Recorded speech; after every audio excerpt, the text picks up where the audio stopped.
He had wolf eyes when he threw me against the wall. That wasn't the man I'd known for 50 years anymore. That was a monster born of greed. Good morning, my dears.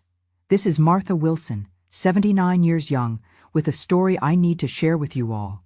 I'm speaking directly from my small living room in Portland, Oregon, where the coffee is always fresh and the memories aren't always as sweet as the homemade bread I learned to make from my mother. Before diving into this difficult story, I'd like to mention that this channel is hosting another $300 giveaway, and this is your last chance to participate. It's very simple to enter. Just subscribe to like this video and comment with something interesting about yourself. Perhaps the city you live in, how many children or grandchildren you have, their names, or anything you'd like to share would be most welcome. So leave your comment now to secure your chance to win $300. I was born right here in Portland in 1946, when the city was still growing up alongside me, developing amidst the lumber industry that made Oregon known throughout the country. My father, George, worked at one of the first fabric stores downtown, the Fabric House, where I learned to love the smell of new cloth and the sound of scissors cutting fabric in a perfect straight line. Our house was in the Selwood neighborhood, a simple wooden home painted light blue with a backyard where Mom planted a little bit of everything: potatoes, green onions, even strawberries, which had been my passion since childhood. We were 5 siblings, 3 girls and 2 boys, and I was the middle child. They say the middle child is the forgotten one, but in our case, Mom made sure everyone received the same attention, the same affection. Childhood was simple but happy. I attended Selwood Elementary School, walking there every day with my metal lunchbox containing a bologna sandwich or a piece of cornbread. I remember my starched uniform, the pleated navy blue skirt that Mom washed and ironed with such care. We didn't have much, but what we had was well cared for, appreciated. I only finished junior high, as they called it back then. I wanted to study more, dreamed of becoming a teacher, but life had other plans. At 17, I started working at the same store as my father, first as a salesgirl, then in the tailoring department, adjusting clothes, doing hems, installing zippers. My hands were always skilled. That's a gift God gave me. It was there, at the Fabric House, that I met Julian. He was 22, with black hair combed with brilliantine, working in the store's administration. When he came into the showroom to deliver a message or check inventory, all the girls would get excited. He was handsome, had a way of speaking that impressed people, used words we didn't know. Our first date was at the 4th of July celebration at the local church. I was with my friends, all dressed up in colorful dresses, ribbons in our hair, excited about the square dance that was about to begin. Julian arrived, wearing that gray suit of his, even though it was a summer celebration. He was always vain, always wanted to show he was different from the other young men. "Would you do me the honor of this dance, miss?" he asked, extending his hand to me, completely ignoring my friends who were giggling nervously. I felt my cheeks burn with embarrassment and excitement. It was the first time a young man had asked me to dance at a party, especially someone like him.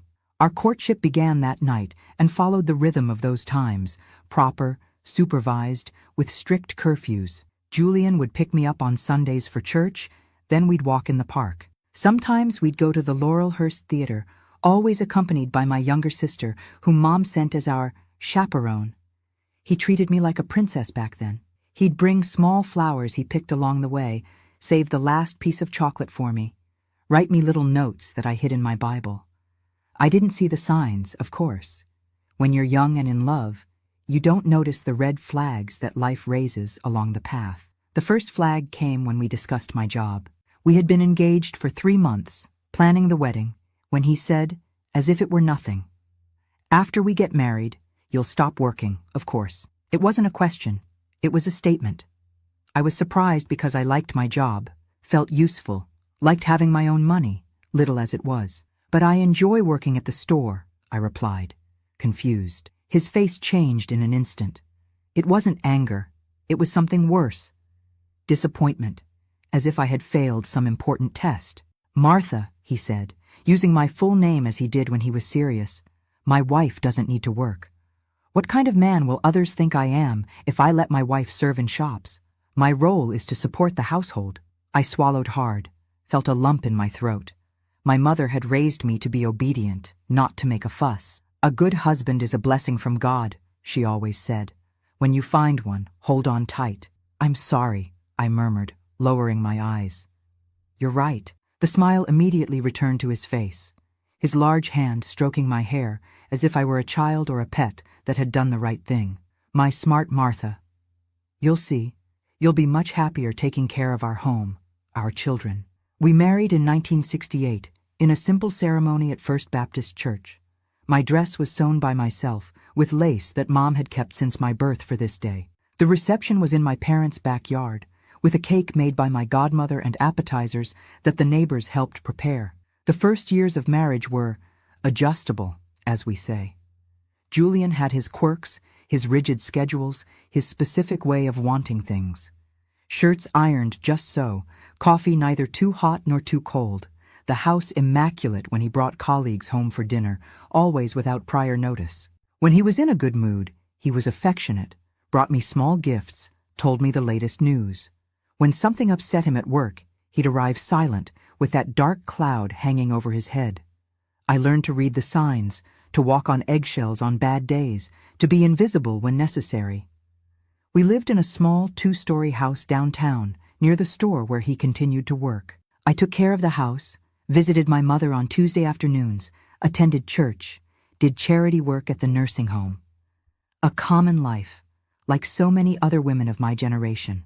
The baby took time to come. 4 years of trying, praying, making promises to all the saints. I saw friends with their growing bellies, then with babies in their arms, and felt that emptiness that only those who've experienced it understand. Julian became increasingly impatient, as if it were my fault. "My mother had 6 children without any effort," he would sometimes say, making me feel even more inadequate. When I finally got pregnant in 1972, it was a joy beyond words. Julian changed completely. He became that attentive young man who had courted me, making plans, painting the baby's room, buying a second-hand crib that he sanded and painted himself. Oliver was born on a rainy April dawn in 1973. A difficult birth, the kind that in those days put the mother's life at risk. I was in labor for 20 hours. The midwife was worried, talking about taking me to the hospital. But he finally came into the world, a strong, rosy boy with dark fuzz covering his little head. "My son," Julian said when he held him for the first time. His voice choked with an emotion he rarely showed. "My boy." Oliver changed our lives. He was a calm baby who nursed well, slept through the night, smiled easily. When he turned 1, Julian had an idea that would change the course of our story. "I'm going to open my own store," he announced one night as we were having dinner. "I'm tired of working for others, of making the boss rich while I take the crumbs." I was concerned. We had our savings, but opening our own business was risky. Portland was growing fast, but competition was also increasing. "Are you sure, Julian? It's a big step." He immediately frowned. "Are you doubting me, Martha? You think I don't have what it takes?" "No, of course not," I quickly replied. "I'm just thinking about Oliver, his security." "That's exactly who I'm thinking about." Julian hit the table so hard that the baby startled in his high chair. "I want to build something for our son, a legacy. I don't want him to be an employee like I was, like your father was his whole life." And so Maynard Fabrics was born, our little store on Main Street, one of the main downtown commercial streets. At first, it was just a small room, with rolls of fabric stacked on shelves, a sewing machine for small adjustments, and me behind the counter, helping when business picked up. Yes, ironically, I went back to work. "It's different," Julian explained. "Now you're helping in our store, building our assets, not serving strangers." The logic was confusing, but I accepted it, happy to get out of the house a bit, to use my knowledge of fabrics and sewing again. The 70s were good to us. The store grew, we expanded to the adjacent property, hired 2 employees. Portland was booming. The economy brought money, and the city was buzzing with people and opportunities. We bought our first house, a 2-story home in Laurelhurst, a neighborhood that was beginning to be considered upper middle class. Oliver grew up strong and intelligent. From an early age, he showed interest in books, in the stories I read before bedtime. At school, he was always at the top of his class, bringing home proud report cards full of high marks that Julian would show off to friends on Sunday after church. But there was tension too. Julian wanted his son to follow in his footsteps, to love the store as he did. Oliver, however, had other interests. He liked science, mathematics, dreamed of university, of horizons beyond that little shop that meant everything to Julian. "This boy has his head in the clouds," Julian would complain when Oliver preferred to read instead of helping at the store on Saturdays. "He needs to learn the value of hard work, of commerce. Books don't fill anyone's stomach." I was caught in this crossfire, trying to please my husband without discouraging my son's dreams. It was a daily tightrope walk, a delicate balance that sometimes leaned more to one side, sometimes to the other. "Let the boy study," I would say when Julian was in a good mood. "He can take care of the administrative part of the store later, do the accounting, organize everything properly with the knowledge he'll have." It was my little strategy to calm the waters, to allow the two worlds to coexist peacefully. It worked sometimes, other times not. On bad nights, Julian would slam the bedroom door, spend hours watching television alone in the living room, a glass of whiskey in hand, brooding over what he called the boy's ingratitude. Even so, they were happy years in their own way. We had health, we had comfort, we were a family. Sunday lunches at my mother's house, Christmases with the family gathered, Oliver's graduations that filled my chest with pride. Life followed its predictable course, with its small daily joys and sorrows. I never imagined that an ordinary Tuesday morning in 1997 would change everything forever. Oliver was 24, had graduated in engineering from Portland State University, was engaged to Sandra, a beautiful girl from a good family he met in college.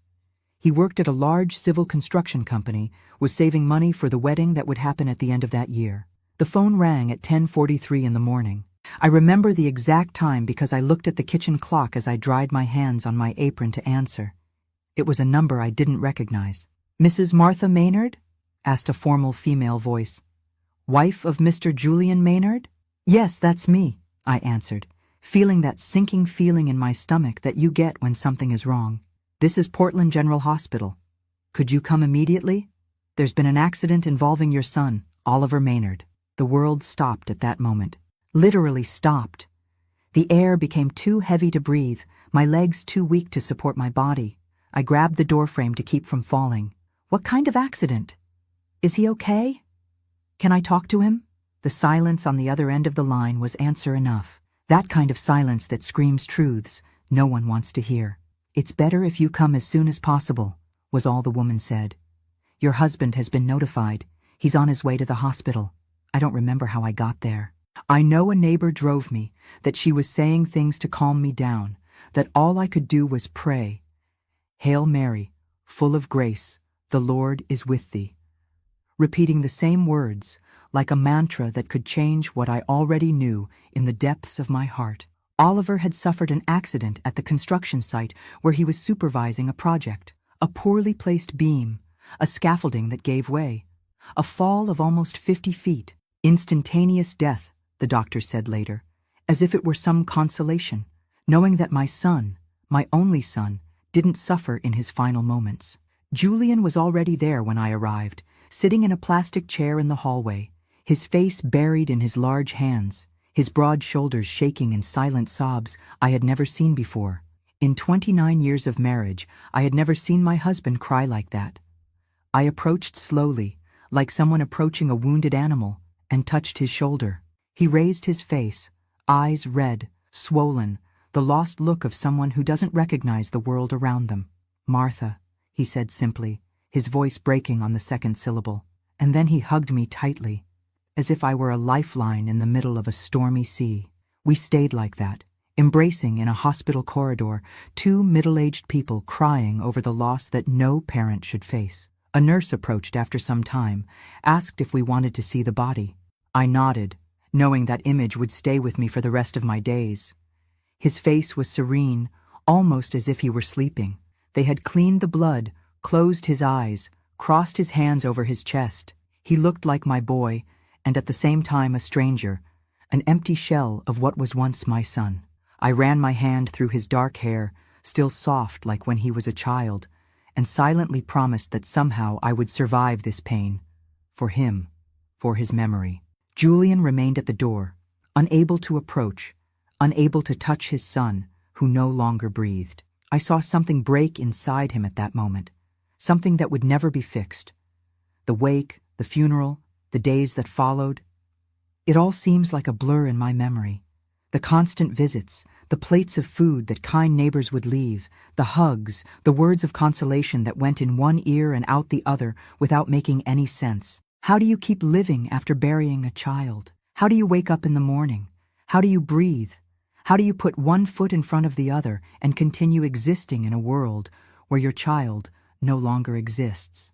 These are questions I carry to this day, questions that perhaps will never have answers. Julian and I dealt with grief in different ways. I clung to faith, went to church every day, lit candles, prayed until my knees hurt on the hard kneeler. He withdrew, stopped going to the store, spent entire days in what had been Oliver's room, looking at photo albums, holding his son's graduation gown as if he could extract from it some remnant of life. Sandra, Oliver's fiancée, would come to visit us occasionally. It was painful and comforting at the same time to see that young woman who had loved my son so much, who would have been my daughter-in-law, mother to my grandchildren who would now never be born. She ended up moving to Seattle a few months later. She couldn't stand the memories anymore, the broken plans, the pitying looks from people on the street. It was about 3 months after the burial that I noticed the change in Julian. He started getting up early again, shaving every day, going to the store. He seemed to be coming out of the dark pit he had fallen into. I was relieved at first, thinking we were finding a new normal, a way to move forward carrying our pain like a permanent scar, but no longer an open wound. I was wrong. It wasn't acceptance motivating Julian. It was something much darker, which I only discovered that August night when he returned from the store later than usual, smelling of whiskey and with a strange gleam in his eyes. "We need to talk, Martha," he said, sitting at the kitchen table while I finished washing the dinner dishes he had barely touched. "About the future of the store." I dried my hands on my apron, confused. "What about the store, Julian?" "It's all we have," he replied, his voice low, intense. "Everything we built in life. It was supposed to be Oliver's one day, was supposed to stay in the family." I nodded, feeling tears return to my eyes at the mention of my son's name. "I know. But now we have no one to leave it to," he completed, banging his fist on the table. "No one to continue the Maynard name, no one to inherit what I built with so much sacrifice." "We could sell it later when we're older," I suggested, not understanding where he was going with this. "Or donate to some charity, in Oliver's name." He laughed, a bitter sound, without humor. "Sell? Donate? Have you gone crazy, woman? That store is my life, my blood, my sweat. It's not going into the hands of strangers." I sat at the table across from him, increasingly concerned about the direction of this conversation. "What do you suggest then, Julian?" He looked at me in a way he never had before. A calculating, cold look that made me shudder. "We need another child," he declared simply, as if announcing we needed to buy bread or change a burnt-out light bulb. I blinked several times, sure I had misheard. "What did you say?" "You heard me. We need another child. A boy, preferably. Someone to leave the store to continue the family name." I felt a wave of nausea come over me. Julian was 55 at the time, I was 51. Well beyond the age of having children, even if we didn't consider the recent grief, the devastating loss we still hadn't processed. "Julian, that's crazy," I said quietly, as if trying to calm a child in the middle of a tantrum. "We can't replace Oliver, and I can't have any more children. You know that. I had a hysterectomy at 40, after serious problems with fibroids. Julian knew this. He was by my side at the hospital, took care of me during recovery. There are other ways," he said, his eyes fixed on mine. "We could adopt, or what, Julian?" I asked, a chill running down my spine. "Or find a younger woman who can bear a child for us, for me." It was like being slapped in the face. I was speechless, breathless, groundless. "Are you telling me you want to find another woman? That you want to leave me after everything we've been through together? After losing our son?" He shook his head, impatient. "Don't be dramatic, Martha. I'm not talking about leaving you. I'm talking about finding a solution to our problem. The girl wouldn't even need to know who I am. It could be through insemination." I stood up suddenly, my legs wobbly from shock and indignation. "You've had too much to drink, Julian. You're talking nonsense. Go to sleep. We'll talk tomorrow." I turned my back and started walking out of the kitchen, but I felt his hand grab my arm forcefully, making me turn back. "I'm not finished talking, Martha," he said, his fingers squeezing my skin so hard they would leave marks. And it was there, on that hot August night, that the nightmare began that would forever change my life. A nightmare much worse than I could have imagined, even in my darkest moments of grief for the son who had departed. My dear ones who have followed me this far, a mother's heart that has lost a child never completely heals. It's like losing a piece of your soul that never returns. But what happened after that night? That was the beginning of a hell I wouldn't wish on my worst enemy. And I'll tell you about that in the next part of this story, if God gives me the strength to continue remembering these painful moments. I never imagined that pain could have a smell, but it does. It smells like damp earth, withering flowers, and new coffin wood. It's a smell that sticks to your clothes, your hair, your nostrils. A smell I've carried with me for over 20 years. That morning, as the orderlies prepared my Oliver's body for the wake, I sat in a hospital waiting room, my hands shaking so badly I could barely hold the rosary that my friend Doris had placed between my fingers. "Pray, Martha. It's all we have left now," she said. And I tried. I swear I tried, but the words wouldn't come. It was as if God had suddenly gone deaf, or I had lost my soul's voice. The wake was held at Pine Grove Cemetery Chapel, the one right at the entrance. It seemed like the entire city passed through there. Oliver's college classmates, childhood friends, neighbors, store customers, professors from Portland State who spoke of his potential, the brilliant future he had ahead of him. Each compliment was a knife in my chest. Each condolence hug, a confirmation that this wasn't a nightmare, it was real. Sandra, his fiancée, arrived in the afternoon, supported by her mother. Poor girl. She looked like a ghost, pale, red-eyed from crying so much, still wearing the engagement ring Oliver had given her at Christmas. When our eyes met, we collapsed into each other's arms. No words were needed. We were two women who loved in different ways the same man who now lay in that dark wooden coffin, wearing a navy blue suit and a tie that I myself had given him on his last birthday. "He was so happy yesterday," Sandra whispered between sobs, "making plans for our apartment, talking about starting to look after the wedding." I stroked her hair, unable to respond. What could I say? That plans don't matter anymore? That the future they dreamed of together evaporated on an ordinary Tuesday morning? The burial was the following afternoon. The Portland sky was offensively blue, without a single cloud, the sun shining as if it were an ordinary day. How could the world keep turning, the sun shining, birds singing, when my son was being lowered into a dark grave? Julian stayed by my side the whole time, his arm around my shoulders, holding me when my legs weakened. He was in shock, his eyes fixed on the coffin as if he couldn't believe what he was seeing. He didn't cry in front of anyone. Only later, at home, in the darkness of our bedroom, did I feel his body shake with silent sobs that lasted all night. The days that followed were a blur. People bringing food I couldn't eat, the pastor visiting, talking about acceptance, about God's plans that we cannot comprehend. As if there were any divine plan that would justify the death of a 24-year-old young man, full of dreams and goodness. Sandra came almost every day at first. We would sit on the porch, looking at the rose bushes that Oliver had planted for me on Mother's Day, 2 years earlier. Sometimes we talked about him, remembering funny things he had done, plans he had shared. Other times we sat in silence, each lost in her own grief. "I can't look at the wedding dress anymore," she told me one day, her hand squeezing a handkerchief already damp with tears. "Mom said we should keep it, that one day I'll want to wear it. But how can I marry someone else, Mrs. Maynard? How will I love someone after him?" I hugged that girl who would have been my daughter-in-law, who would have given me grandchildren, who would have grown old alongside my son, and I had no answer. I myself wondered how I would continue living in a world without my son's smile, without hearing his voice calling me Mom, without the smell of aftershave he left in the bathroom on Sunday mornings. My mother, who at the time was already 76, as strong as she had always been, came to stay with me for a few weeks. She, who had already buried my father and two of my brothers, knew the pain that consumed me. She didn't try to console me with platitudes, didn't say that time heals all wounds, that God knows what He's doing.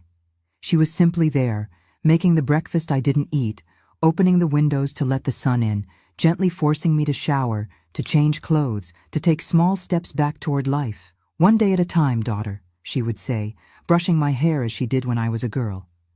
"Today you just need to breathe. Tomorrow breathe again." Meanwhile, Julian closed the store for 2 weeks.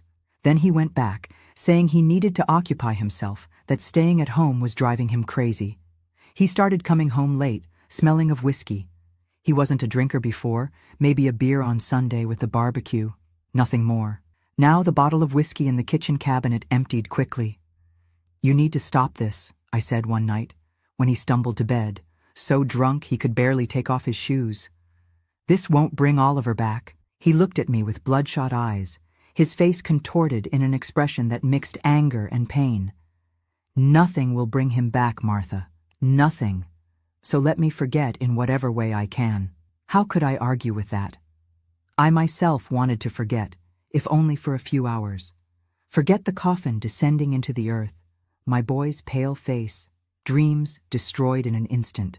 2 months after the burial, Sandra came to say goodbye.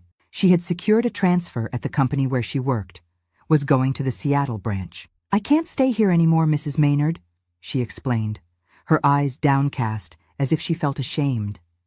"Everything reminds me of him. The university, the mall where we used to go, even the bus stop where he used to wait for me. It's like every corner of Portland holds a memory that now hurts too much." I understood perfectly. Part of me envied the possibility she had to start over somewhere else, away from the memories. I didn't have that option.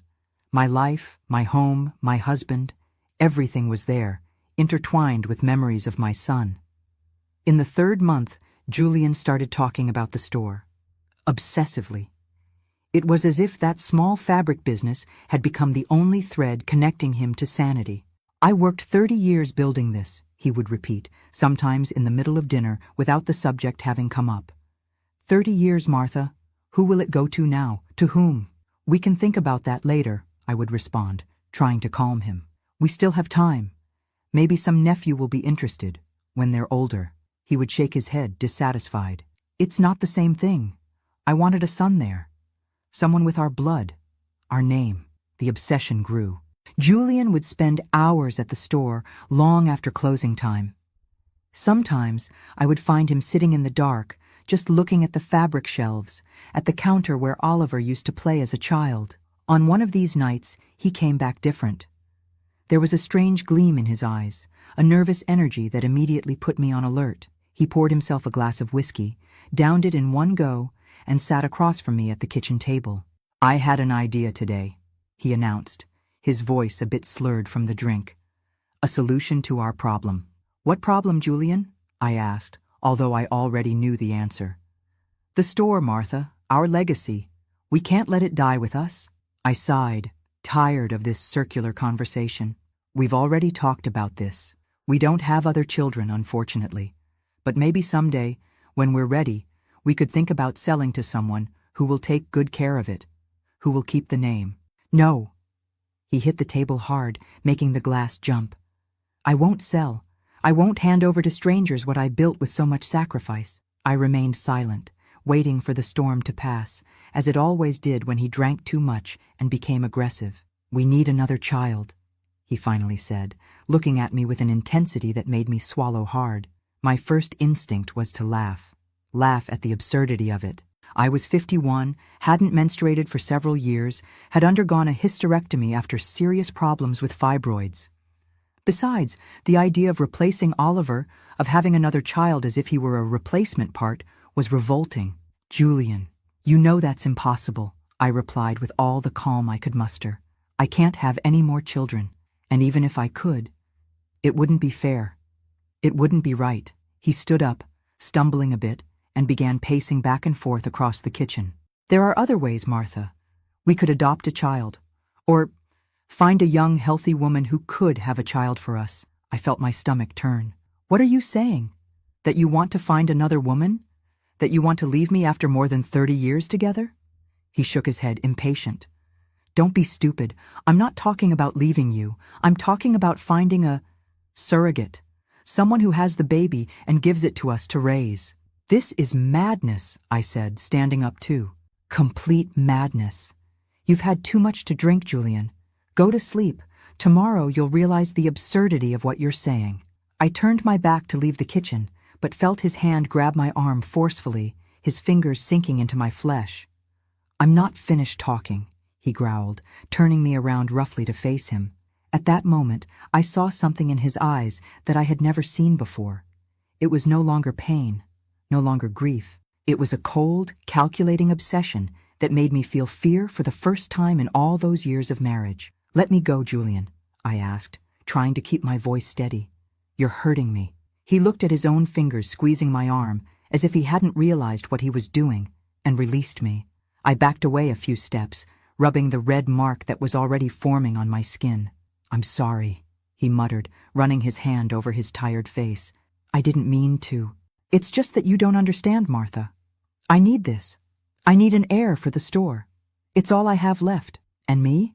I asked, my voice trembling with indignation. Am I nothing? 32 years of marriage mean nothing? He didn't answer. He just looked at me with that empty, distant expression, as if we were speaking different languages, as if he could no longer reach me across the abyss that Oliver's death had opened between us. That night, I slept in the guest room for the first time in decades of marriage. Or rather, I tried to sleep. I stayed awake looking at the ceiling, his words echoing in my head. One way or another, you'll change your mind. What did he mean by that? What was he planning? I called my younger sister, the only one still alive, living in Tacoma. I told her everything. Oliver's death, Julian's growing obsession, the veiled threats. Come here, Martha, she suggested, concern evident in her voice. Stay with me for a while until things calm down.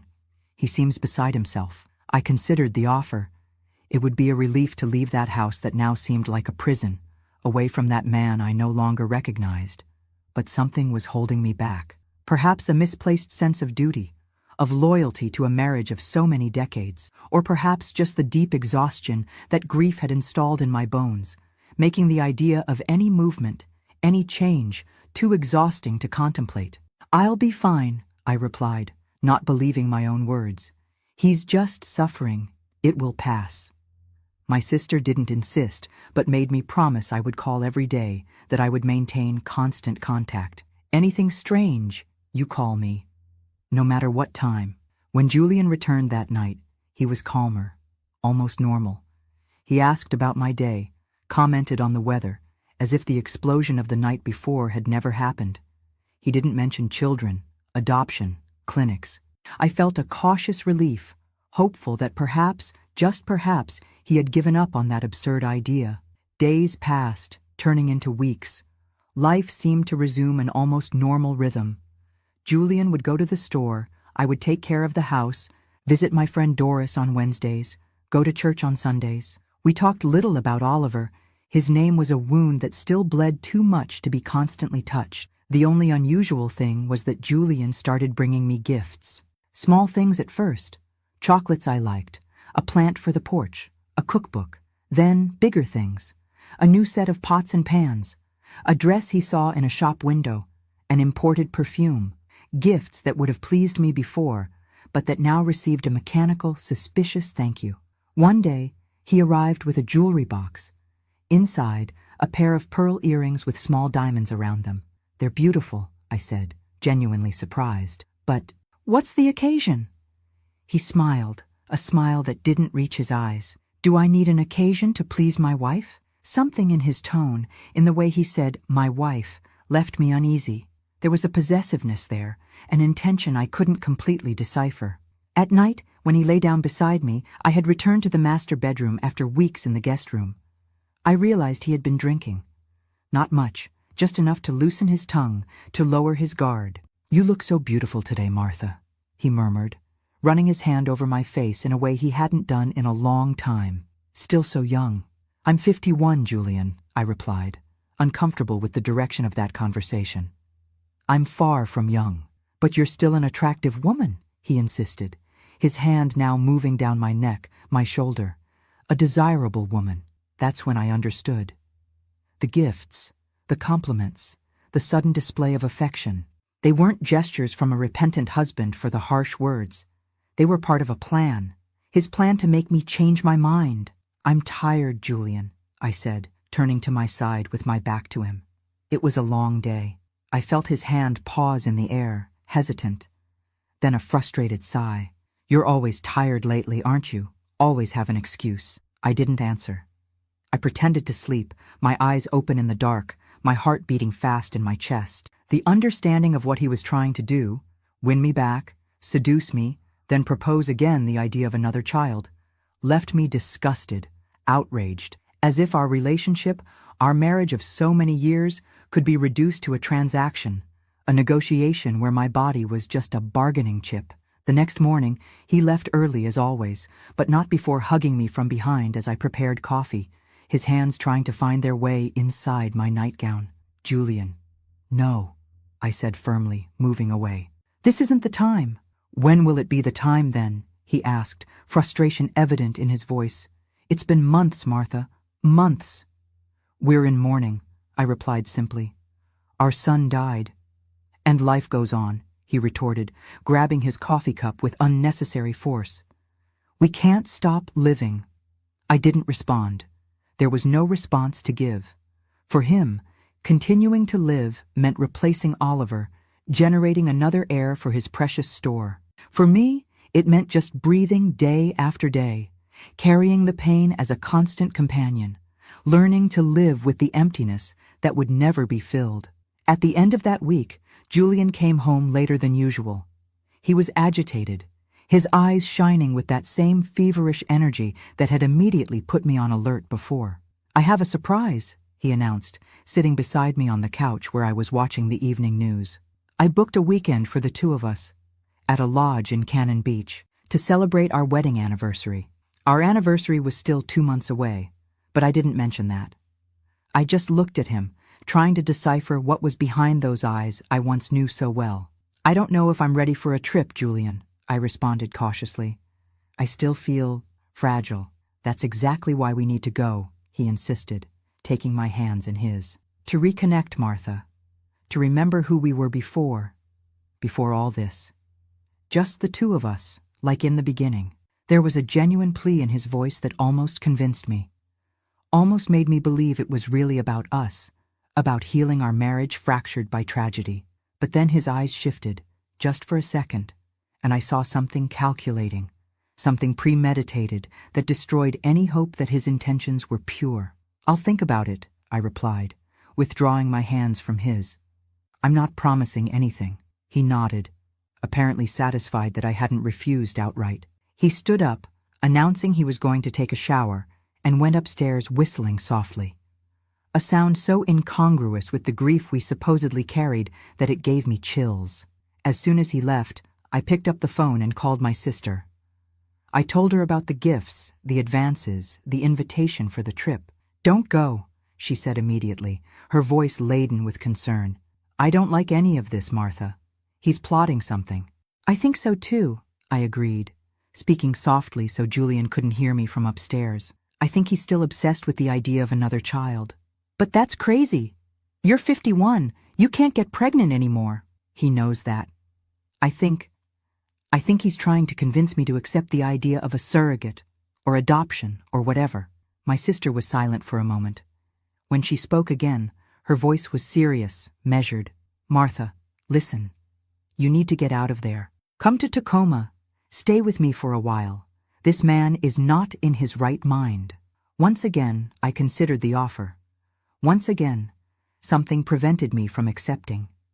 A mixture of fear of the unknown, of guilt for abandoning a marriage of so many years, and perhaps more frightening, a morbid curiosity about how far Julian would go with this obsession.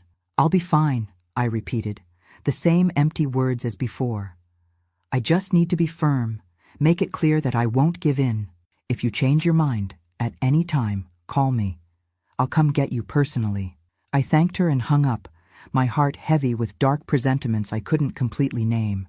Something was about to happen, something that would change the course of my life forever. I could feel it in the air, in the way the house seemed to whisper warnings I couldn't fully understand. That night, lying beside Julian, I pretended to sleep again as he snored softly. I looked at the dark ceiling, the shadows dancing on the walls, and wondered how we had gotten here, how the young love we once felt, the promises exchanged at the altar, the life built side by side for more than 30 years, had transformed into this nightmare of manipulation and fear. And more importantly, I wondered how I would escape if things got worse, where I would go, what I would do, how I would rebuild my life at 51, widowed of a son, with a husband I no longer recognized, questions that would remain unanswered that night, but that fate would take charge of answering in the cruelest way possible in the days to come.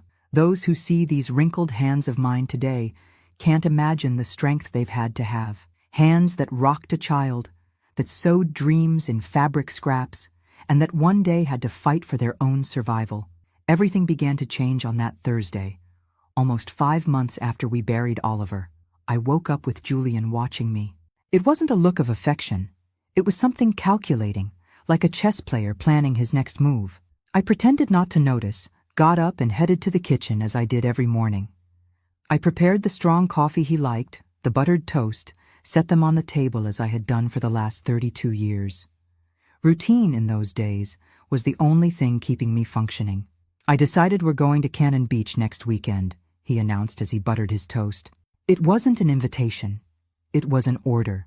I've already paid for the lodge, no refund. I felt my stomach sink. I had managed to postpone that trip for 2 weeks, always with a different excuse: headache, plans with Doris, a novena at church. But it seemed the excuses had run out. Julian, I don't know if I'm ready for a leisure trip, I tried to explain, my hands gripping the coffee cup with unnecessary force.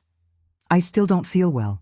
That's exactly why we need to go, he insisted, his voice too smooth, too fake, to change the scenery, to reconnect. That word, reconnect, sent a chill down my spine. I knew exactly what he meant by it. It wasn't about healing. It wasn't about our marriage. It was about that sick obsession with a new heir, which continued to grow like a tumor inside him. Julian, please, I tried one last time. Let's wait a little longer. Maybe on our wedding anniversary, 2 months from now. No! He hit the table so hard that the coffee cup jumped, spilling the dark liquid on the white tablecloth. Enough waiting, Martha. We've been in this limbo for months. I want my wife back. I want my life back. I remained silent, shocked by the sudden outburst. His eyes, bloodshot, fixed on mine, contained something that went beyond anger. It was a feverish desperation, a need that bordered on madness. All right, I finally gave in, more out of fear than willingness. We'll go this weekend. The smile that spread across his face was disturbing. It wasn't genuine joy. It was satisfaction at having won, at having managed to bend my resistance. It'll be good for us, you'll see, he said, getting up and giving a kiss on the top of my head, as if I were a child who had finally behaved well. As soon as he left for the store, I called my sister.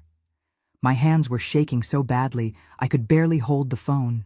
He's insisting on this trip, Lucy, I explained, my voice almost failing. He's already paid, said there's no way to cancel. I have to go. I don't like this at all, Martha. Her concern was palpable, even through the phone line. Something's wrong here. Why this sudden obsession with a trip? I think he wants to, try to convince me about that idea of another child, I confessed, lowering my voice as if the walls could hear. He thinks that if we can be together again, I'll soften, I'll accept. Martha. Her voice became even more serious. You need to be clear with him.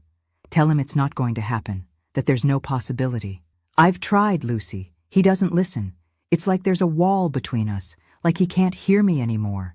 After hanging up, I sat in the kitchen chair and cried. I cried for the son I had lost, for the husband I no longer recognized, for the life that had been shattered on an ordinary Tuesday morning. It was as if I were mourning two people, Oliver, who had departed forever, and Julian, who was still physically present, but whose soul seemed to have been replaced by something cold and calculating that I didn't know. The days leading up to the trip were a test of nerves. Julian went back to being attentive, almost exaggeratedly so. He would come home with flowers, ask about my day, call from the store just to say he was thinking of me. If I didn't know the reason behind that sudden kindness, I would have been moved. On Friday, we left for Cannon Beach early. The car journey was silent, with Julian concentrated on the road and me looking out the window, watching the landscape change, the farms of Oregon giving way to more open fields, the vast sky stretching above us like a silent threat. The lodge was beautiful, I had to admit. Small, cozy, with rooms that faced a well-maintained garden. Ours was at the end of a stone corridor, away from the others. For more privacy, Julian explained, with a smile that was intended to be charming, but only left me more apprehensive. I spent the afternoon avoiding being alone with him. I suggested we explore the town, visit the beach the next day, anything that would keep us in public spaces, away from the forced intimacy he so desired. We dined at a restaurant near the lodge. Julian ordered wine, insisted that I drink too. To relax, he said, filling my glass for the third time. I took only small sips, pretending to enjoy it more than I actually was drinking. Something told me to keep a clear head, alert senses. When we returned to the room, he went to take a shower. I heard the shower running and took the opportunity to call Lucy, just to let her know we had arrived safely. But Julian's cell phone, which he had left charging on the bedside table, rang. Reflexively, I looked at the screen. Dr. Marcus, fertility clinic, flashed on the screen. My blood ran cold. Fertility? What was that about? I knew he had researched clinics, but I hadn't imagined he had gone so far as to consult doctors, make appointments. When he came out of the bathroom, wrapped in a towel, I tried to act normally, but he must have noticed something in my face, in the way I avoided looking directly at him. What's wrong, Martha? He asked, approaching the bed where I was sitting, pretending to read a lodge magazine. Nothing, I replied too quickly. Just tired from the trip. He looked at the cell phone on the bedside table, then at me. I realized the exact moment he understood what had happened. You saw. It wasn't a question. You saw the call. I didn't answer. There was nothing to say. He sat on the edge of the bed, the towel still wrapped around his waist, droplets of water running from his graying hair to his shoulders. I was going to tell you when we got back, he said, his voice too calm for my taste. I found a clinic that works with egg donation and surrogacy. The doctor said my sperm is still viable, despite my age. We can have a child, Martha, a boy preferably. To continue our name, to inherit the store. The way he spoke, so casual, so disconnected from reality, made me sick, as if we weren't talking about a life, a human being, but about an object, an insurance policy for his precious business. I won't do this, Julian, I said, each word measured, clear. I won't participate in this crazy plan. I won't help you order a child as if it were merchandise. He was silent for a few seconds, just looking at me. When he spoke again, his voice had a different tone, lower, colder. I don't need your permission, Martha, he said, getting up and heading toward the suitcase to get some clothes. It's already all arranged. The egg donor has already been selected, the woman who will carry the baby too. I just need to do my part now. I was so shocked that for a moment I couldn't respond. Had he planned all this behind my back? Had he made all these decisions without even consulting me? You've lost your mind, I finally said, my voice shaking with indignation. Completely lost your mind. You can't do this, Julian. You can't bring a child into the world like this, with this sick obsession. He put on a t-shirt and shorts, mechanical movements, as if we were having a perfectly normal conversation. It's just a commercial arrangement, Martha, he explained, as if speaking to a particularly slow child. The woman needs money. We need a child. Everyone wins. We need a child? I repeated, my voice rising in volume. Don't include me in this madness, Julian. I don't want another child. I don't want to raise a baby at 51. And mainly, I don't want to participate in this immoral scheme you've concocted. He turned to me then, and there was something in his eyes that I had never seen before. Something cold, calculating, almost inhuman. Yes, you will, Martha, he said, his voice low and controlled. You will raise this boy as your son. You will love him. You will support this decision. You know why? I remained silent, my heart beating so hard I thought he might hear it. Because if you don't do this, I'll leave you with nothing, he continued, approaching the bed again. The house is in my name. The store is in my name. The car, the bank accounts, everything. What do you have, Martha? What would become of you without me, without my money? An old woman of 51, without a profession, without her own house, without anything. His words hit me like physical blows, because deep down, I knew they were true. I never had anything in my name. I had abandoned my job when we got married because he insisted. I had spent my life as Julian Maynard's wife, without my own identity, without financial independence. You wouldn't do that, I murmured, more to convince myself than really believing. Not after 32 years together. He smiled, a smile without humor, without warmth. Try to contradict me, and find out. At that moment, a terrible clarity came over me. The man in front of me was no longer the Julian I knew, that I loved. He was a stranger, a monster created by obsession, by greed, by the desperation to preserve his legacy at any cost. I want to leave, I said, getting up and starting to pack my things in the suitcase I had barely unpacked. Now, I want to go back to Portland. He didn't move to stop me, just continued to observe me with those cold, calculating eyes. Go ahead, he said, sitting in the room's armchair. The car has the keys in the ignition. But remember what I said, Martha. Think carefully before doing anything foolish. I grabbed my suitcase, my purse, and left the room without looking back. I crossed the lodge's garden almost running, ignoring the curious look from the receptionist. The car was parked exactly where Julian had left it, the keys in the ignition, as he said. For a moment, I considered taking the car and leaving, driving to Portland, or better, to Tacoma, to my sister's house, starting over, facing whatever came next. But something stopped me. Fear, perhaps, or the cold reality that he was right. I had nothing, no security, no way to support myself. And at 51, after a life as a housewife, what would my chances be? I returned to the room, dragging my feet like a condemned person on the way to the scaffold. Julian was still in the same position, as if he knew I would return. Wise decision, he commented, without looking directly at me. I sat on the edge of the bed, my legs shaking too much to support me.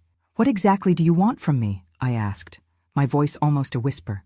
I want you to accept this new child as your son. I want you to pretend to the world that he's our adopted son, that we create this story together. And I want you to stop sabotaging me in this project. And if I can't? The tears I had held back until then finally overflowed. What if I can't pretend, Julian? What if I can't love this child that you're buying? He rose from the armchair and came to me, kneeling to be at the level of my eyes. For a brief moment, I saw a glimpse of the man I knew, of the man I once loved. You will, Martha, he said, wiping a tear from my face with his thumb. Because you have a good heart. You always have, and deep down, you'll understand that this is necessary. As if replacing our dead son were a necessity, like water or food. As if generating an heir for that store were more important than respect, than dignity, than the love we once shared. I lay down that night curled up in the corner of the bed, as far away from him as possible, feeling more alone than ever, even with another body inches from mine. I cried silently, tears wetting the pillow, my entire body aching with a pain that went far beyond the physical. The rest of that weekend was a blur of tense moments, superficial conversations, and a distance that seemed to increase with each hour. We visited Haystack Rock like ordinary tourists, took photos, ate at expensive restaurants. The appearance of normality, of a middle-aged couple enjoying a romantic weekend, was so false it was grotesque. On the drive back to Portland, Julian talked about the next steps, about the date he should go to the clinic, about how the procedure would work, about how long it would take until the baby was born. He spoke like a businessman discussing a project, numbers, deadlines, investments. Not a word about love, about family, about the true meaning of having a child. I nodded mechanically, looking out the window, watching my life, my autonomy, my dignity disappear in the dust of the road. When we arrived home, a silent decision had already been made within me. I didn't know exactly what I would do, but I knew I couldn't continue like this. I couldn't live in that farce, in that emotional prison that my marriage had become. The next day, Julian returned to his routine as if nothing had happened. He went to the store early, would return late as always. As soon as he left, I called Lucy. "I need your help," I said as soon as she answered. Without preamble, without greetings. "Things are worse than we thought." I told her everything. The fertility clinic, Julian's plan, the veiled threats about leaving me with nothing. "My God, Martha," her voice trembled with indignation. It's blackmail. It's abuse. You need to get out of there right now." "And go where, Lucy? With what money?" "He was right about one thing. I have nothing in my name. Nothing. Come here. Stay with me until we sort this out. We can find a lawyer, see what your rights are." The idea of confronting Julian in a courtroom, of exposing our private life, our distorted grief, terrified me. But what was the alternative? "I'll think about it," I replied, without committing. "I need to organize some things first. See what I can do." After I hung up, I sat at the kitchen table, looking at the yellow walls I had chosen so many years ago, at the cabinets Julian had installed with his own hands, at the small details that made that house our home. And I thought about how everything had changed, how that place that had been my refuge had transformed into a prison. The days that followed were a strange limbo. Julian was satisfied, thinking he had won, that I had accepted his crazy plan. I pretended to agree, while secretly trying to find a way out, a way to regain control over my own life. I started researching when he wasn't home, about my rights as a wife, about separation, about alimony. The information I found wasn't encouraging. Yes, theoretically, I would be entitled to half the assets acquired during the marriage. But in practice, with everything in his name, with the possibility of him hiding assets, of claiming the store predated the marriage. A week after the trip, Julian came home more agitated than usual, his eyes shining with that same feverish energy I had seen before. "It's set," he announced, throwing his jacket over the sofa. "Next Tuesday. The clinic is all prepared. The egg donor has already started treatment." I felt a knot in my stomach, the reality of the situation hitting me with renewed force. It wasn't just a crazy idea, a passing obsession. It was really happening. He was really going to go through with that plan, with or without my approval. "Julian," I tried one last time, gathering all the courage I still had left. "Please, think carefully. This isn't right. This isn't how you bring a child into the world." He looked at me with impatience, as if I were a stubborn child disrupting his important plans. "We've already discussed this, Martha. The decision is made. You can participate and continue to be my wife, or you can oppose and face the consequences." The threat was there, crystal clear, even if not explicitly stated. I swallowed hard, nodding mechanically, while inside me something broke. The last hope that the man I loved still existed somewhere inside that stranger my husband had become. In the days leading up to the appointment, Julian was strangely happy.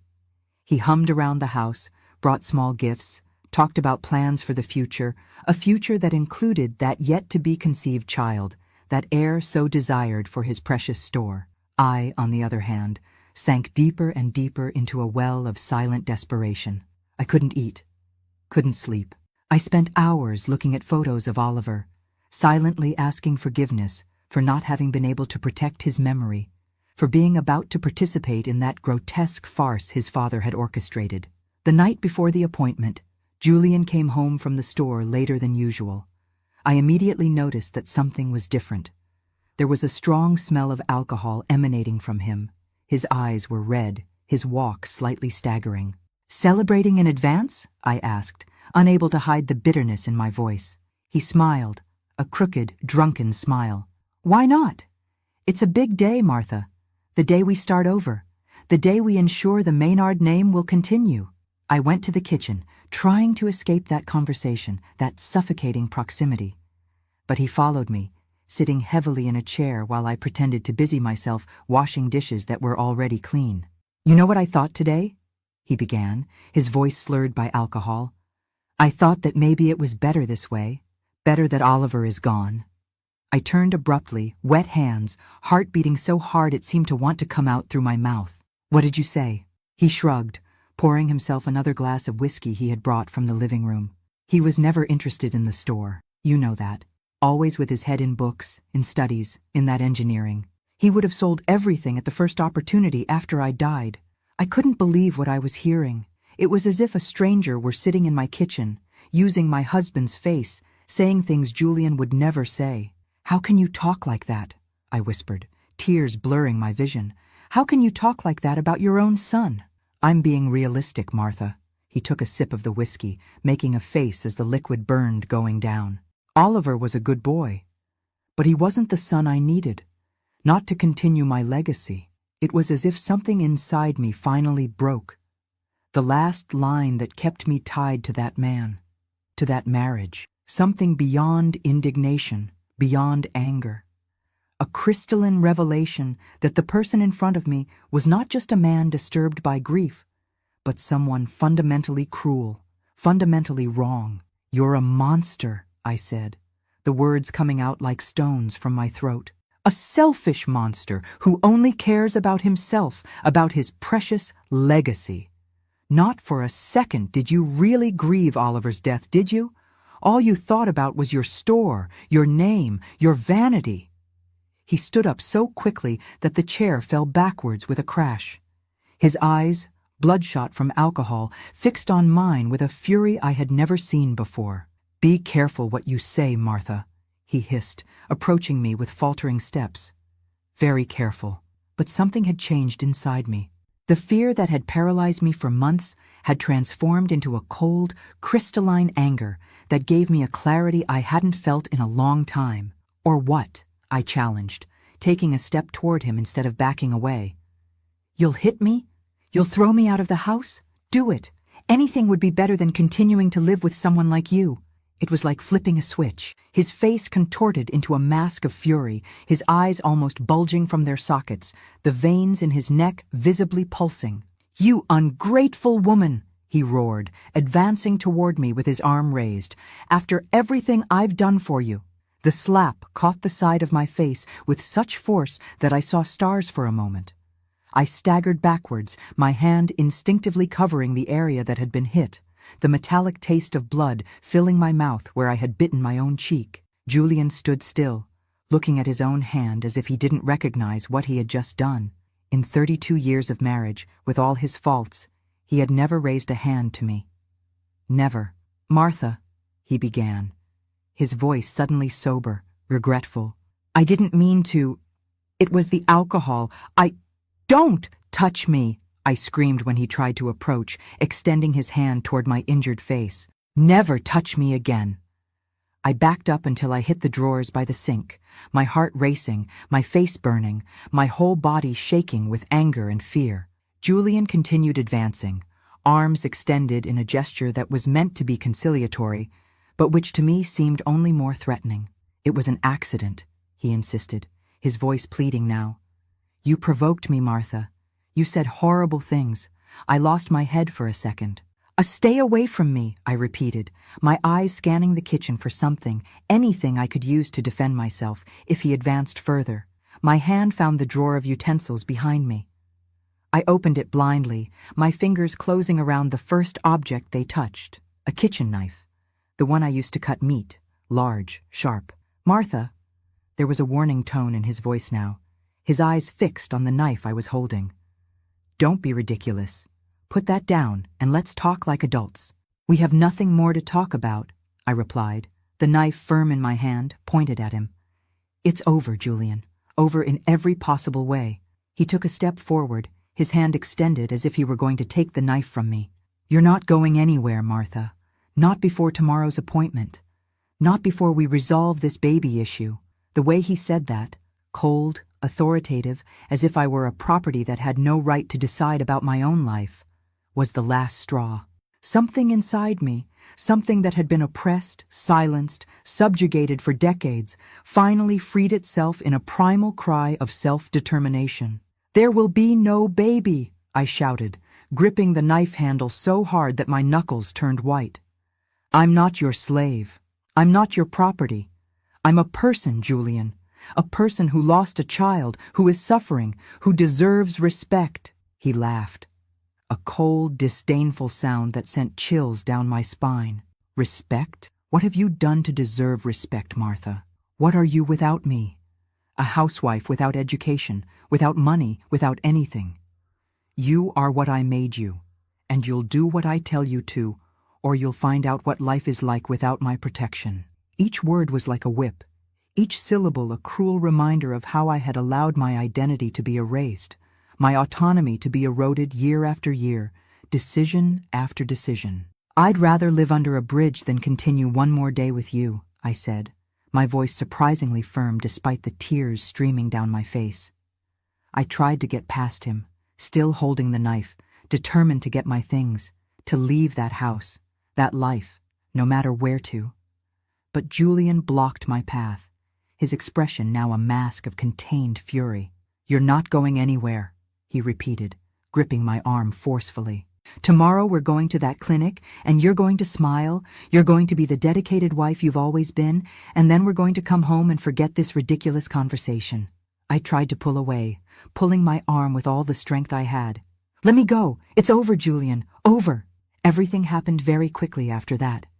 He pulled my arm harder, making me lose my balance. I fell against him, the knife still in my hand, pointed forward in an instinctive reflex of self-defense. I felt something give way, a momentary resistance followed by a frightening ease, like cutting butter, and then a wet warmth on my hand, running down my fingers, dripping onto the white tiled floor of the kitchen. Julian looked at me with wide eyes of surprise. He lowered his eyes to his own abdomen, where the knife had penetrated to the handle, and then back to me, a silent question on his lips that were beginning to turn pale. Martha? He murmured, his voice suddenly weak, confused, like that of a child waking from a nightmare. And then he fell, first to his knees, then to his side, his hand still clutching the knife handle as if he could prevent what had already happened, as if he could reverse the moment when our lives had changed forever, once again.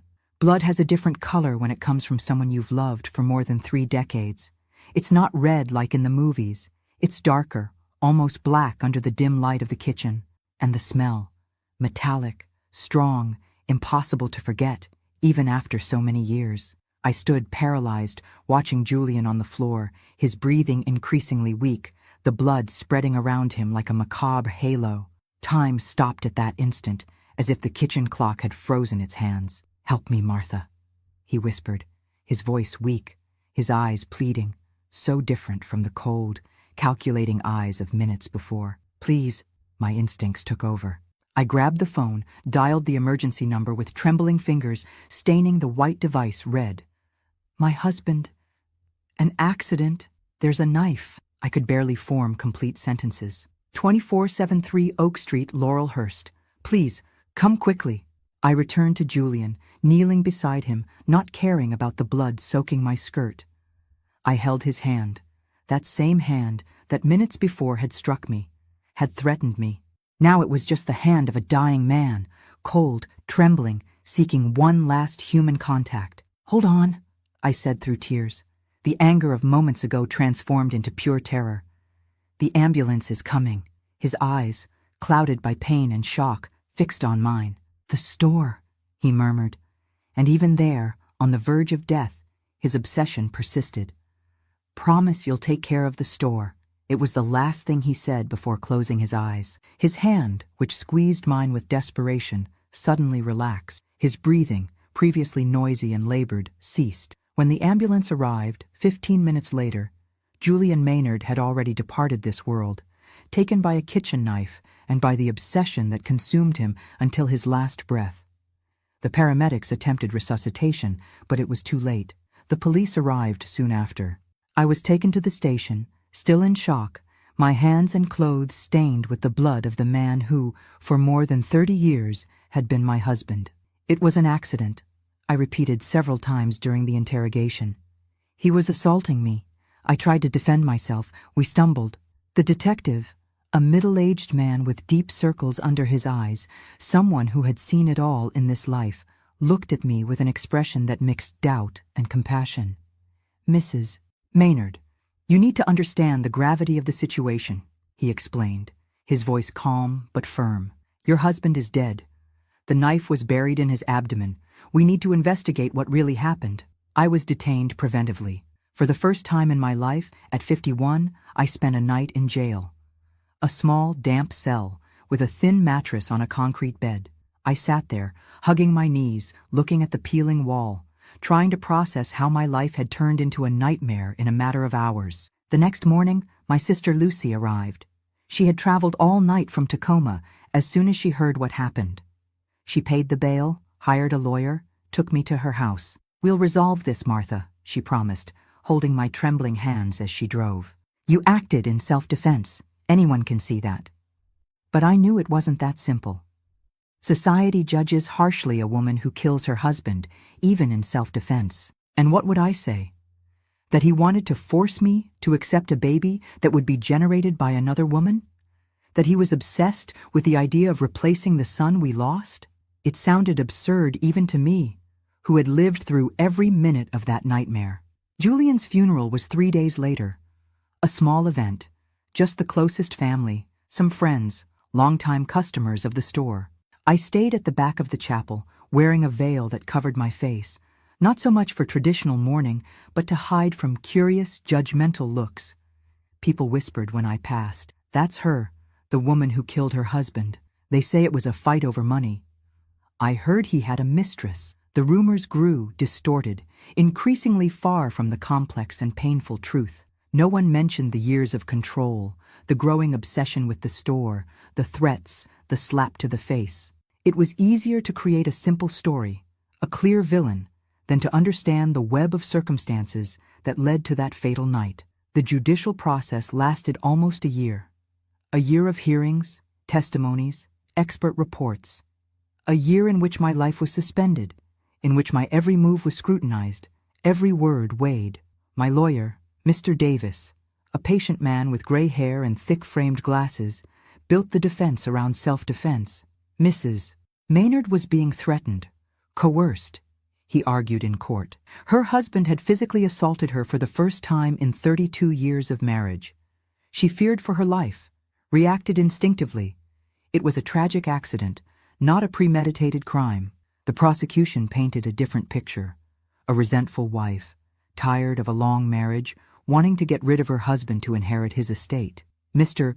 Julian Maynard was found with a knife in his abdomen, the prosecutor said, looking directly at me while speaking to the jury. A knife that the defendant admits she wielded. A knife that penetrated deep enough to cause fatal hemorrhaging. This is not an accident, ladies and gentlemen. It is homicide. The weeks in court dragged on, each day a new torture. I had to relive the worst moments of my life in public, expose the most intimate wounds to strangers who judged me without knowing the complete story. I spoke about Oliver's death, the change in Julian, the growing obsession with the store, the absurd plan to have another child. I spoke about the threats, the financial control, the isolation. I spoke about the slap, the knife, the fear I felt that night. Some people on the jury seemed moved, others skeptical. In our society, it's difficult to believe that a respected man, a known businessman, a father who lost his son, could transform into an abuser. It's easier to doubt the woman, question her motivations, her character. In the end, it was my sister Lucy's testimony that made the difference. She told about the desperate calls she received in the months prior, how I had reported the threats, the erratic behavior, the unhealthy obsession, how she had offered me shelter, begging me to leave that house before something worse happened. My sister was afraid, Lucy said, looking directly at the jurors. Not of being without money, not of losing status. She was afraid of her own husband, a man she no longer recognized, who had transformed into something frightening after the tragedy they experienced. The jury deliberated for 2 days. They were the longest 48 hours of my life. Sitting in the guest room of Lucy's house, I alternated between fervently praying and staring at the ceiling, going over every moment of that hellish year. When the verdict was read, I could barely breathe. In the case of the state versus Martha Maynard, this jury finds the defendant not guilty by reason of self-defense. Self-defense. 2 words that gave me back my freedom, but not peace. Because deep in my heart, I knew the story was more complicated. It wasn't just survival instinct that guided my hand that night. It was also anger, frustration, the accumulation of years of silent submission that finally overflowed. I left the courthouse as a woman free in the eyes of the law, but carrying a new kind of prison within me. The guilt, the remorse, the unanswered questions. And now, how to rebuild a life at 52, widowed, marked by a scandal, known in the city as the woman who killed her husband? Lucy insisted that I stay in Tacoma. "Start over here," she said. "Away from the memories, away from the stairs." But something pulled me back to Portland. Perhaps the need to face the ghosts, to not run from the past, or perhaps, ironically, the store. That same store that was the center of Julian's obsession, the trigger for everything that happened afterward. As a widow, I inherited everything. The house, the assets, and yes, Maynard Fabrics. The place he loved more than anything, that he was willing to create a child just to have someone to leave it to. Now it was mine. I returned to Portland 2 months after the trial. The house was exactly as we had left it on that fateful night. Someone, probably Lucy, had cleaned the blood from the kitchen, but I could still see the phantom stain on the white tiles, could still smell the metallic scent in the air. I sold the house at the first opportunity. I couldn't live there, with those memories impregnated in the walls. I bought a small apartment near downtown, a place without history, without past. And then, in a gesture many considered madness, I reopened the store.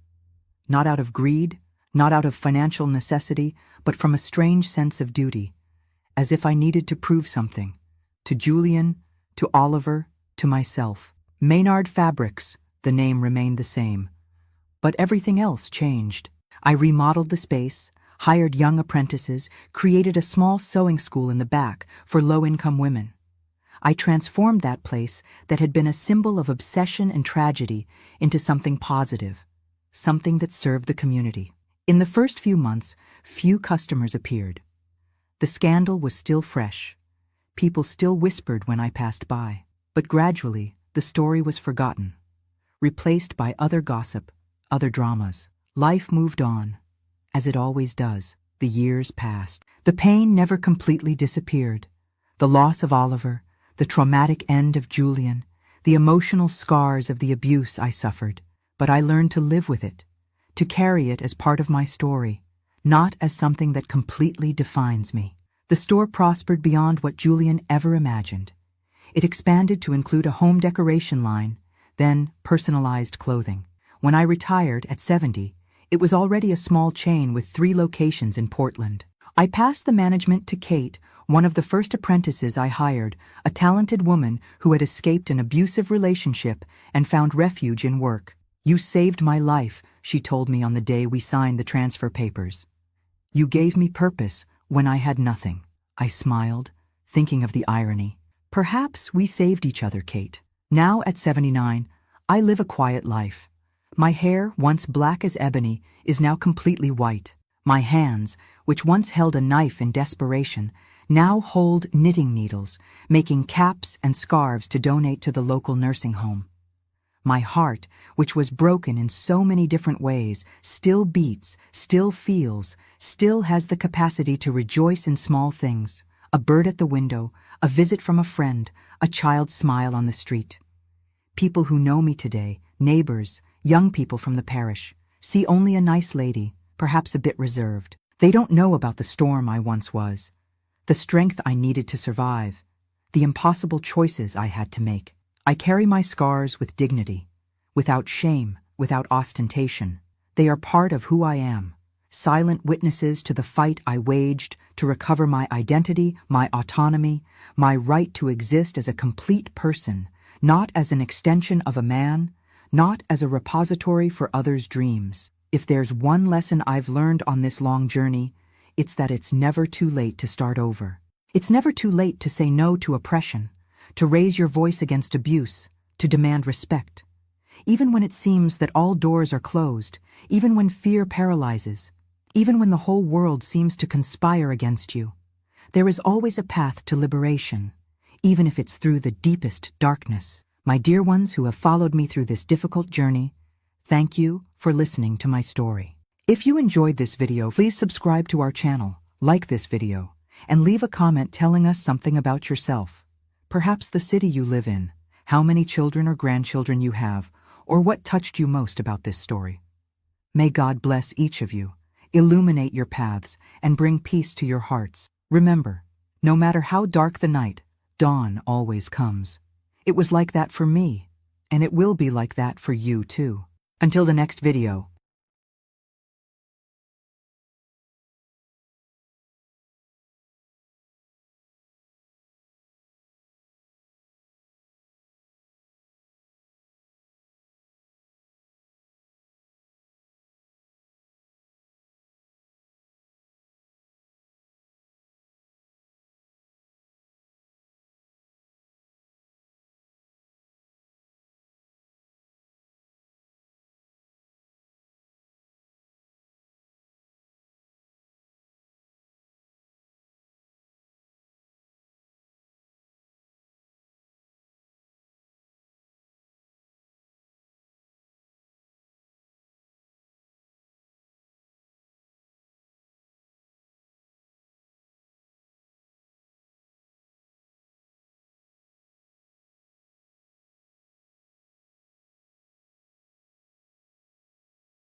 His hands were always cold when they closed my bedroom door. That's how I learned that evil doesn't need fire to burn a good soul. His hands were always cold when they closed my bedroom door. That's how I learned that the devil doesn't need fire to burn a soul. Good morning, my dears. I'm Betty Johnson, 83 years old, with a story I've kept silent about for most of my life. I'm speaking to you from my modest home in Millbrook, a small town in rural Virginia, where the mountains hide as many secrets as people's hearts. Before I begin this difficult journey, I want to thank you for being here with me. It's a blessing to share this after so many years. If you could, please leave a comment saying where you're watching from. It warms this old woman's heart to know my words are reaching so many different places. And please subscribe to the channel and hit the like button so others can hear this story too. A story that, unfortunately, remains the reality for many girls across America. I was born in 1940, in a time when children had no voice. We were to be seen, not heard, as my mother used to say. Our house was a simple wooden structure with a dirt floor in the early years, later covered with smooth cement that my father managed to put in with help from the neighbors. We had a humble but dignified life, like many rural families back then. My father worked in the fields, leaving before sunrise and returning after dark. My mother found work as a laundress at the Wilsons' estate. They owned nearly everything around there. She would leave right after him, carrying bundles of laundry in her arms, trudging up and down those red clay hills that turned slippery during the rainy season. I was 7 when my grandfather Jerome came to live with us, my father's father, a man who carried the Bible under his arm and sharp verses on the tip of his tongue.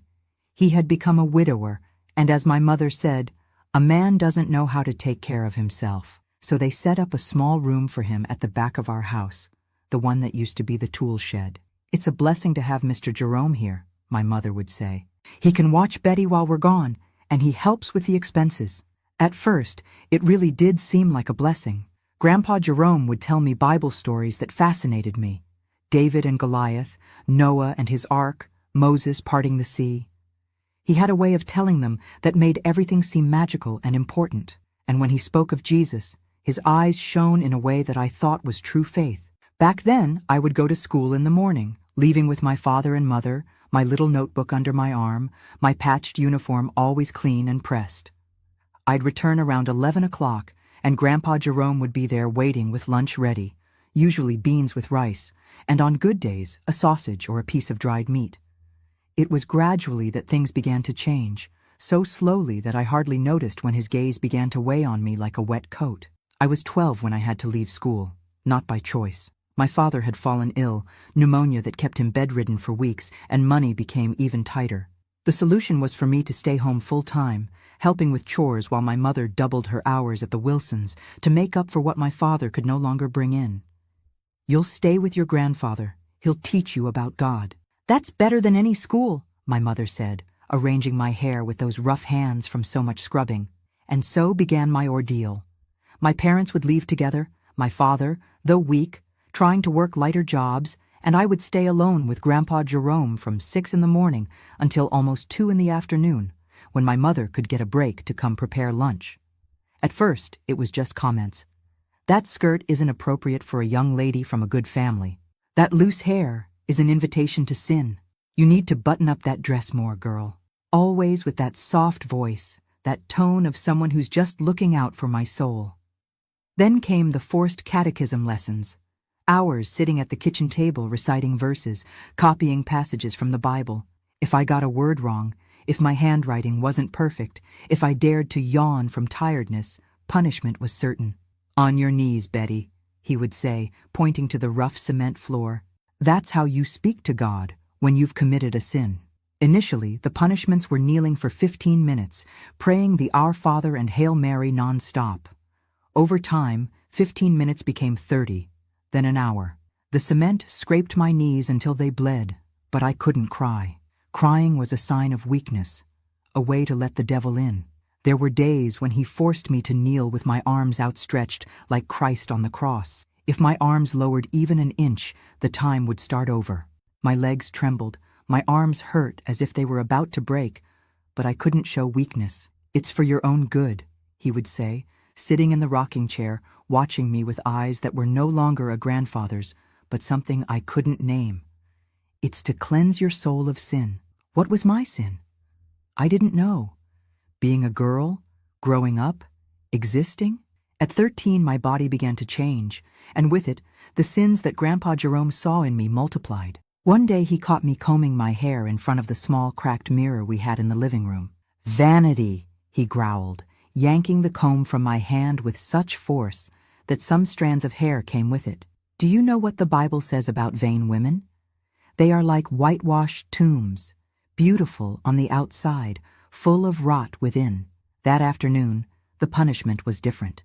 I was forced to kneel on corn kernels, hard, pointy grains digging into the tender skin of my knees. And while I silently cried, biting my lips not to scream, he read passages about Eve's fall, about how woman brought sin into the world.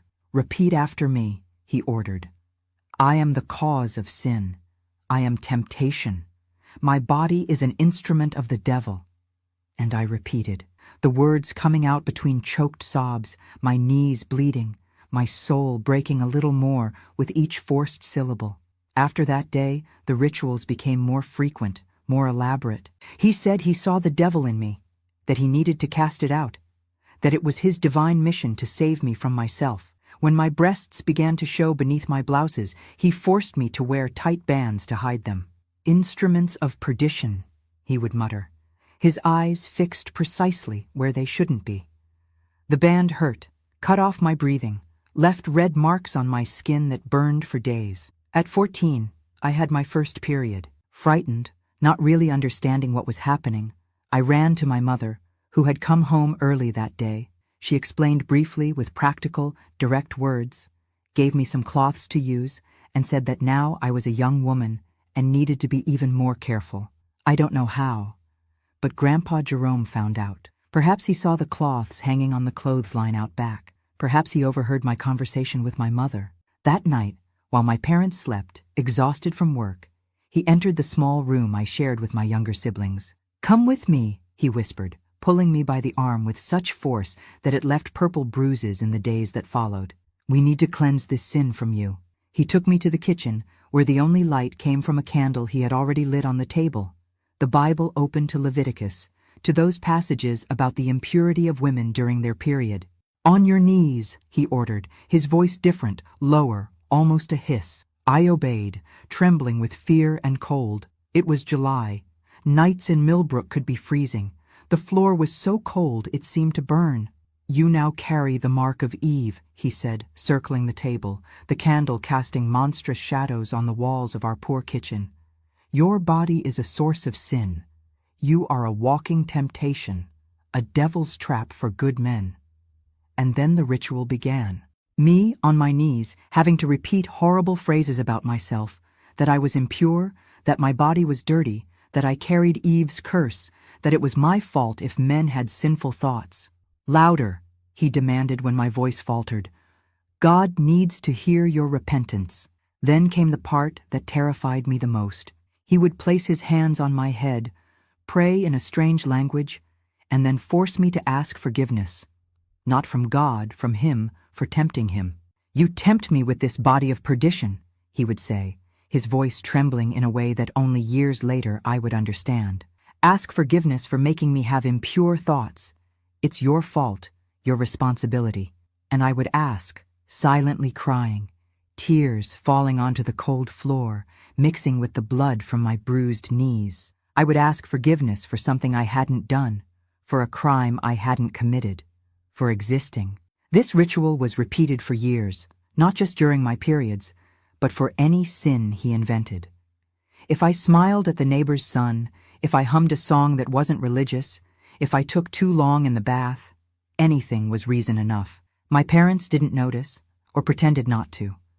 They were always so tired, so worried about putting food on the table, that they didn't see the bruises on my arms, didn't notice how I had stopped smiling, how I would shrink when Grandpa Jerome entered the room. At 15, I began having terrible nightmares. I dreamed of demons chasing me, of hell opening beneath my feet, of God rejecting me at the final judgment. I would wake up screaming, sweating, to find Grandpa Jerome standing at my bedroom door, watching. "See," he would say, It's your guilty conscience, your body full of sin. And off we would go, in the middle of the night, for another purification ritual. On my knees, praying, asking forgiveness for sins I hadn't committed, for thoughts I never had, for desires that weren't mine. It was during this time that I began to doubt God.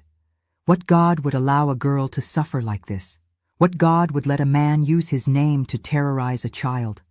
What God would remain silent in the face of my desperate prayers for help? But I couldn't express these doubts. Doubting was the worst sin, Grandpa Jerome said. Doubting was shaking hands with the devil. So I pretended to believe, pretended to repent, pretended to accept that I deserved those punishments. It was the only way to survive. One night, when I was almost 16, something different happened. Grandpa Jerome woke me in the middle of the night, as he had so many times before, dragged me to the kitchen for another of his rituals. But this time his eyes were different. There was something in them that chilled me to the core. "Today you will learn what happens to girls who provoke men of God," he said, his voice a hoarse whisper that still echoes in my nightmares. That's when I knew the ritual would be different. That the forced prayers, the bleeding knees on the cold floor, the verbal humiliations wouldn't be the end that night. They would just be the beginning. And as I knelt, trembling not just from cold, but from absolute terror, I prayed. Not the mechanical prayers he forced me to repeat, but a true, desperate plea from the depths of my soul. "God," I silently begged, tears streaming down my face, "if you are there, if you are real, save me. Any way you can, just make this stop. My dears, God listens.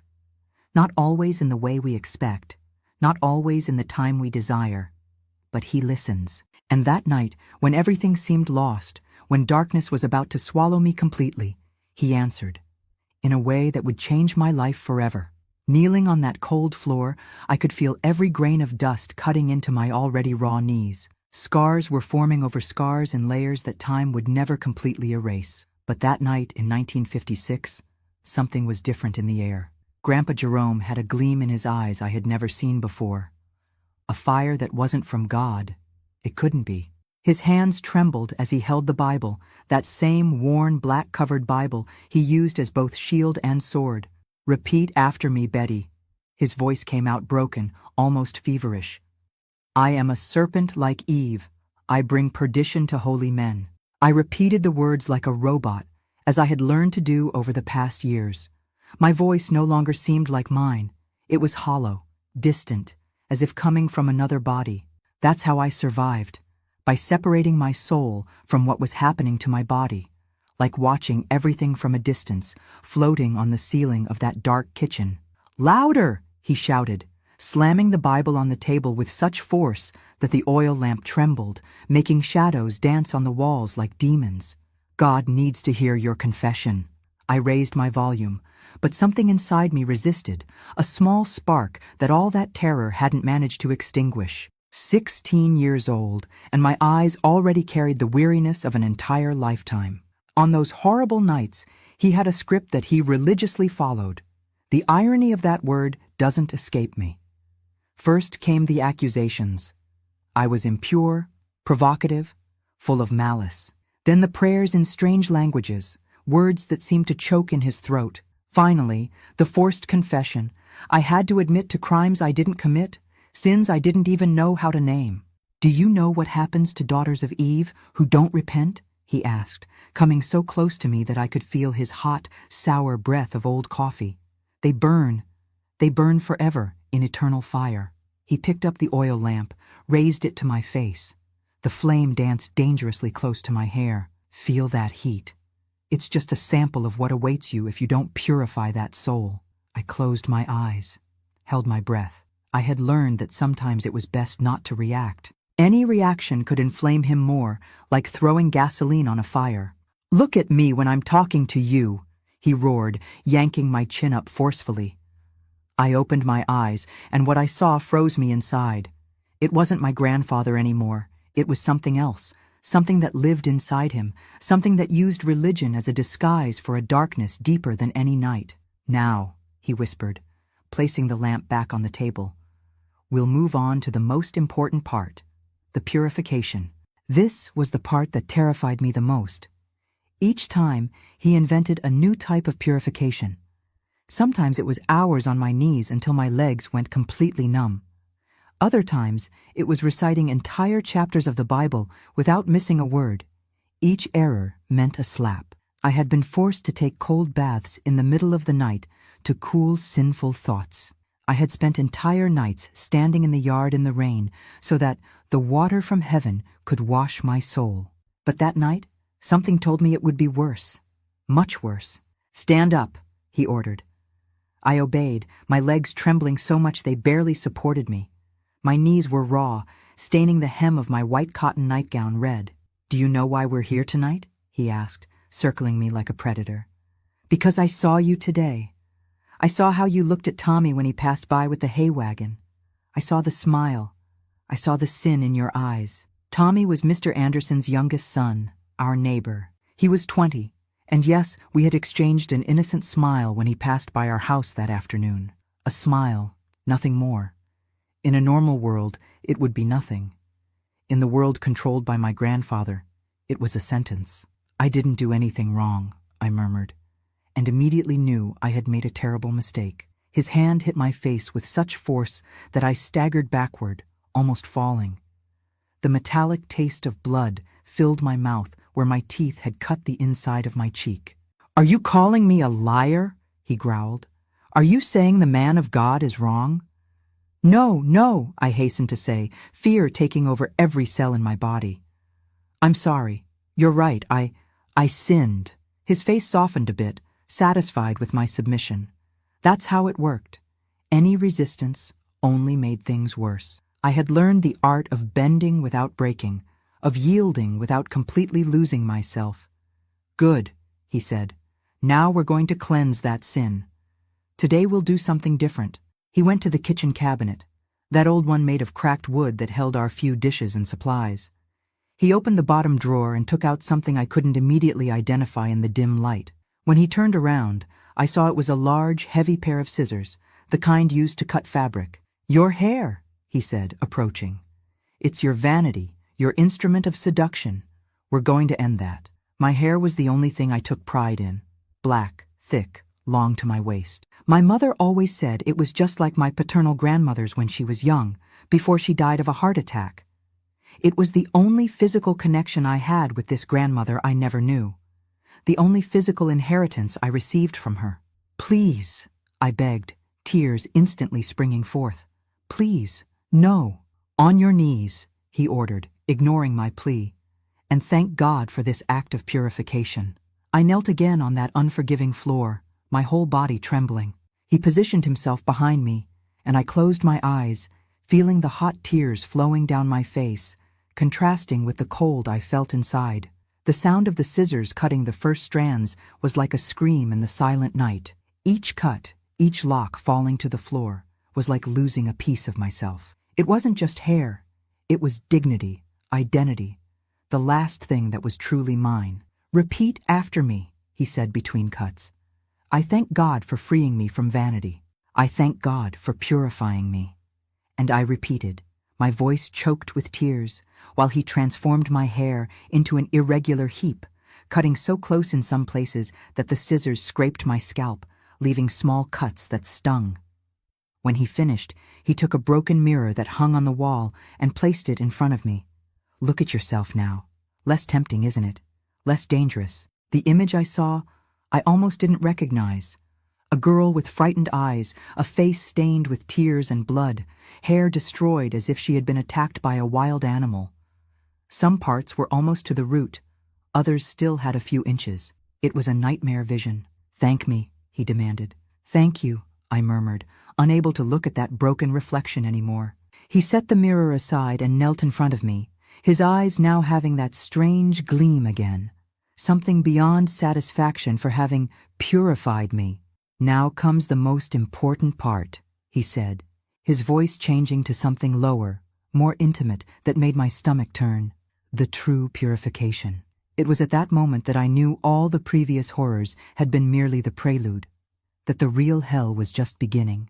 He raised his hand, touched my face in a way no grandfather should touch a granddaughter. His fingers moved down my neck, stopping at the collar of my nightgown. "Such a young body, so full of sin," he murmured, more to himself than to me. "It needs to be completely purified." I closed my eyes, feeling so dirty, so powerless, so small in the face of that evil disguised as holiness. At that moment, all the religious teaching he had forced me to swallow over the years revealed itself for what it really was. It wasn't God speaking through him. It was something much, much darker. "God," I prayed silently without moving my lips, "if you truly exist, if you are listening to me, please get me out of here. Any way possible, it doesn't matter how." His fingers began to unbutton my nightgown, and I prepared for the worst. I had heard stories of other girls in the village, whispers about uncles, stepfathers, neighbors, stories that ended with lowered gazes and incomplete sentences. Now I would understand what was behind those silences. "You'll thank me," he whispered, his hot, sour breath against my face. "You'll thank me for saving your soul." And then, as if my silent prayer had been heard, something happened. First, it was a spasm. His hands, which were holding my nightgown, suddenly gripped the fabric with an abnormal force. His eyes widened, no longer with that predatory gleam, but with something new. Surprise, confusion. "What is—" he began, but the word got stuck in his throat. His left hand released my nightgown and went to his chest, clutching his shirt as if trying to pull something out from inside him. His face, previously flushed with unhealthy excitement, was quickly turning pale, then taking on a bluish tint. His mouth opened and closed like a fish out of water, seeking air that wouldn't come. I backed away, still on my knees, watching the scene with a mixture of terror and fascination. He staggered backward, knocking over the chair, his hand still clutching his chest tightly, his eyes now filled with panic. He tried to speak again, but all that came out was a strangled sound. Then, with a thud that seemed to shake the whole house, he fell. I didn't move for several seconds, perhaps minutes. I just stayed there, looking at the body of my tormentor sprawled on the kitchen floor, the weak light of the oil lamp casting grotesque shadows over his contorted face.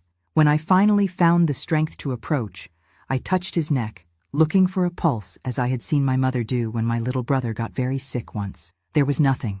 No pulse, no movement, no breathing. Grandpa Jerome, the man who for years had been the devil disguised as an angel in my life, was dead. A massive heart attack, the doctor would later say, who rarely came to those parts. I looked at my hands, then at the body, then at the sky I could see through the little kitchen window. A starry sky, indifferent to the drama that had just unfolded beneath its dark mantle. "Was it you?" I whispered to the distant stars. "Was it you who answered my prayer?" There was no response, of course, just the silence of the night, the wind whispering in the leaves of the apple tree in the yard, the distant hoot of an owl. But at that moment, kneeling on the cold floor with my destroyed hair fallen around me like a macabre offering, with my tormentor's body stretched out in front of me, I knew that somehow my desperate prayer had reached divine ears, that at the exact moment when evil was about to reach its peak, an invisible hand had intervened. I didn't move for a long time. I didn't call for help. I didn't scream.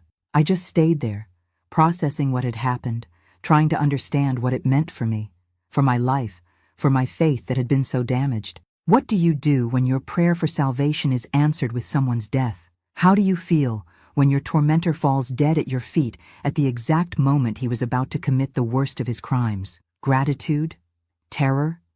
Guilt? Relief? It was all of these mixed in a whirlwind that left me dizzy, confused, lost among feelings I couldn't fully name. When the first ray of sunlight came through the window, illuminating the body on the floor with a golden, almost sacred light, I finally stood up. My legs were numb, my knees raw. I touched my destroyed hair, feeling the irregular parts, the cuts on my scalp. And then I did something I hadn't truly done in years. I prayed. Not the mechanical, empty prayers he forced me to repeat. Not the desperate pleas for salvation. It was a different prayer, a real conversation with whatever divine force might be listening. "I don't know if it was you who did this," I whispered, looking at the body on the floor. I don't know if I should thank you or ask forgiveness. I don't know what this makes me, but if it was you, thank you.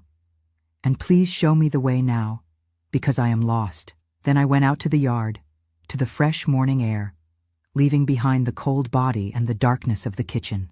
The sun was rising over the Blue Ridge Mountains, tinting the world gold and pink as if nothing had happened, as if the night hadn't brought death and liberation in the same terrible package. I sat on the old log we used as a bench under the apple tree and waited for my parents to return from work, waited for life to decide what it would do with me now.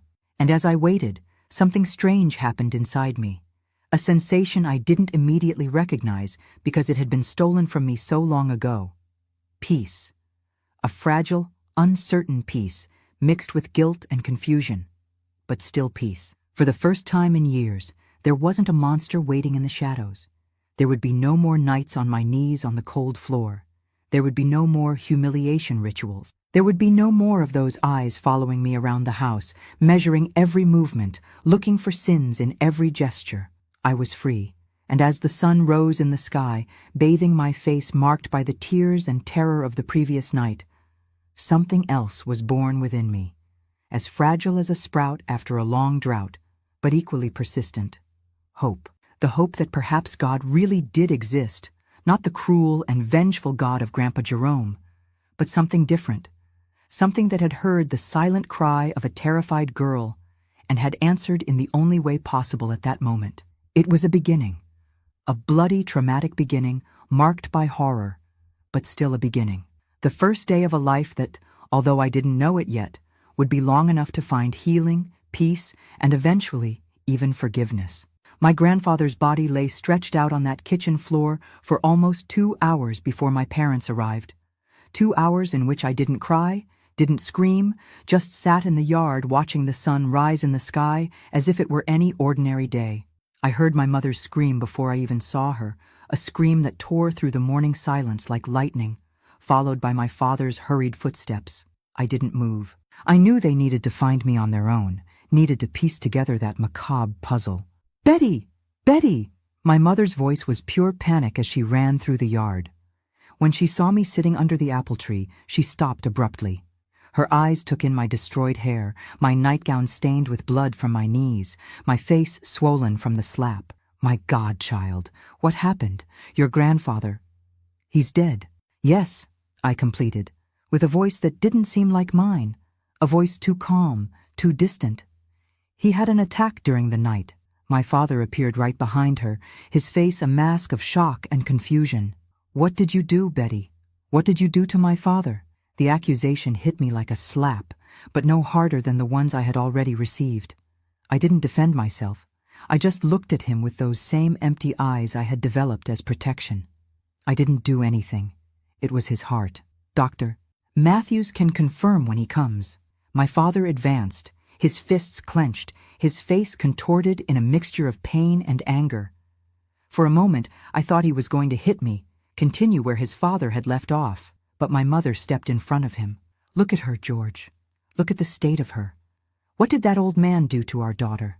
It was the first time I heard my mother refer to my grandfather as that old man, not as Mr. Jerome or your father, when speaking to my father. Something had changed the moment she saw me in that state.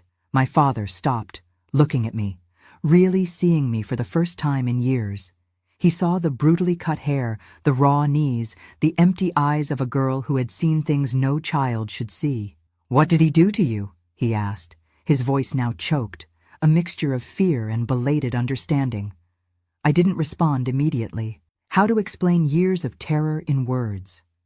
How to describe the nights on my knees on the cold floor, the humiliations, the forced prayers, the constant fear? How to make him understand what his own father had become? "He purified me," I finally said, the word coming out like poison from my mouth.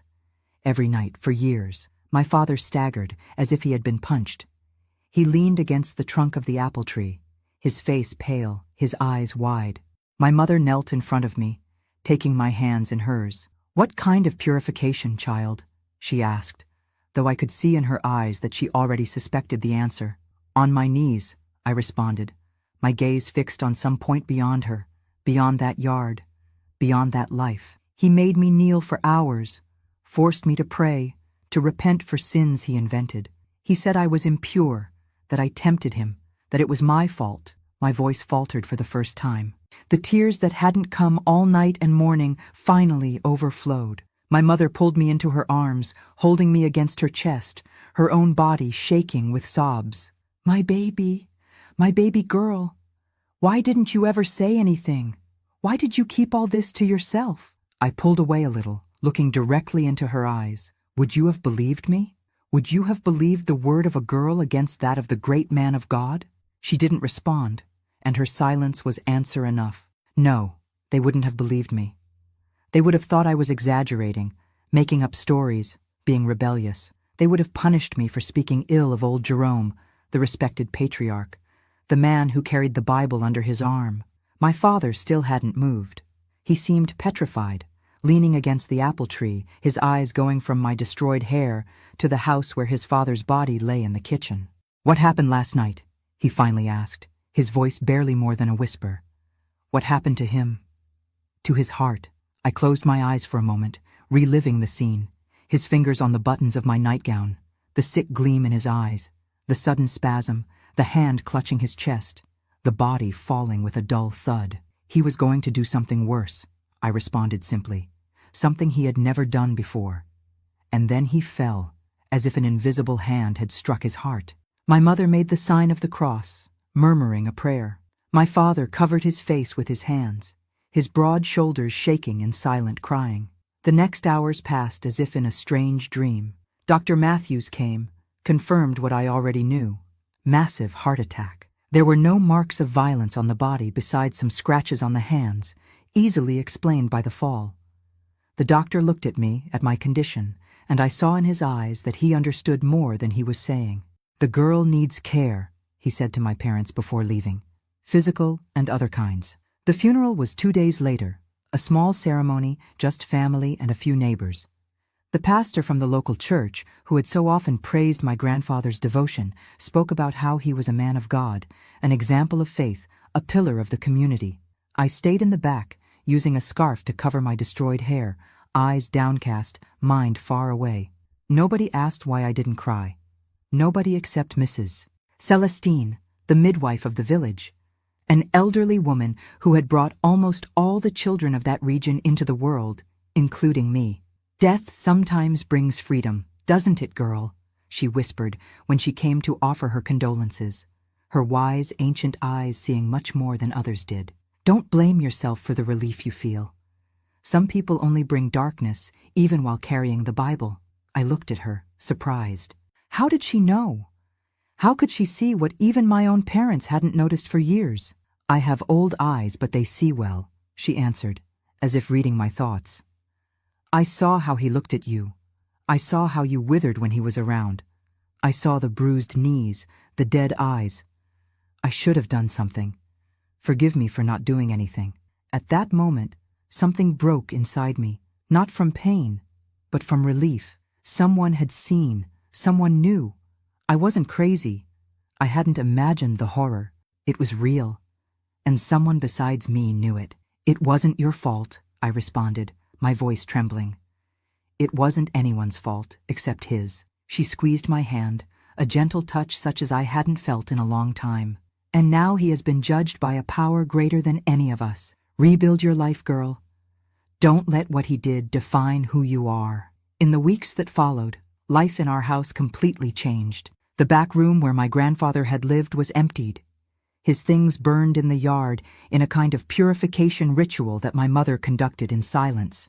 His Bible, the one that had been used as a weapon against me for so many years, was the last thing to go into the fire. "This is not the word of God," my mother said, as the flames consumed the worn pages. "It's the devil's hiding place." My father took longer to recover, not just from his father's death, but from the revelation of who he really was. For weeks he could barely look at me, carrying a guilt that curved him like a physical weight. One night, almost a month after the funeral, he entered the room I shared with my siblings, sat on the edge of my bed, his large, calloused hands resting uncertainly on his knees. "Betty," he began, his voice hoarse as one who had been crying, I will never forgive myself for not protecting you, for not seeing what was happening under my own roof. I looked at him in the dark, seeing not the strong man he had always been in my eyes, but a man broken by the weight of truth. It wasn't your fault, Dad. He fooled everyone. He was good at it. It was my duty to protect you, he insisted, his voice breaking. And I failed. I let that monster do what he did to you while I worked, thinking everything was fine, that you were safe. That night, for the first time, I told him everything, every detail of the years of abuse, every humiliation, every night on my knees on the cold floor. And for the first time, my father cried openly in front of me, great sobs that shook his strong body like storms. When I finished, he did something he hadn't done since I was very small. He hugged me. An awkward, timid hug from someone who doesn't know if he has the right to offer comfort after failing so terribly. But still a hug. We're going to get through this, he promised, his voice firm despite the tears. We're going to heal this family, and no one will ever hurt you like this again, daughter. Never again. In the months that followed, our family underwent a slow transformation.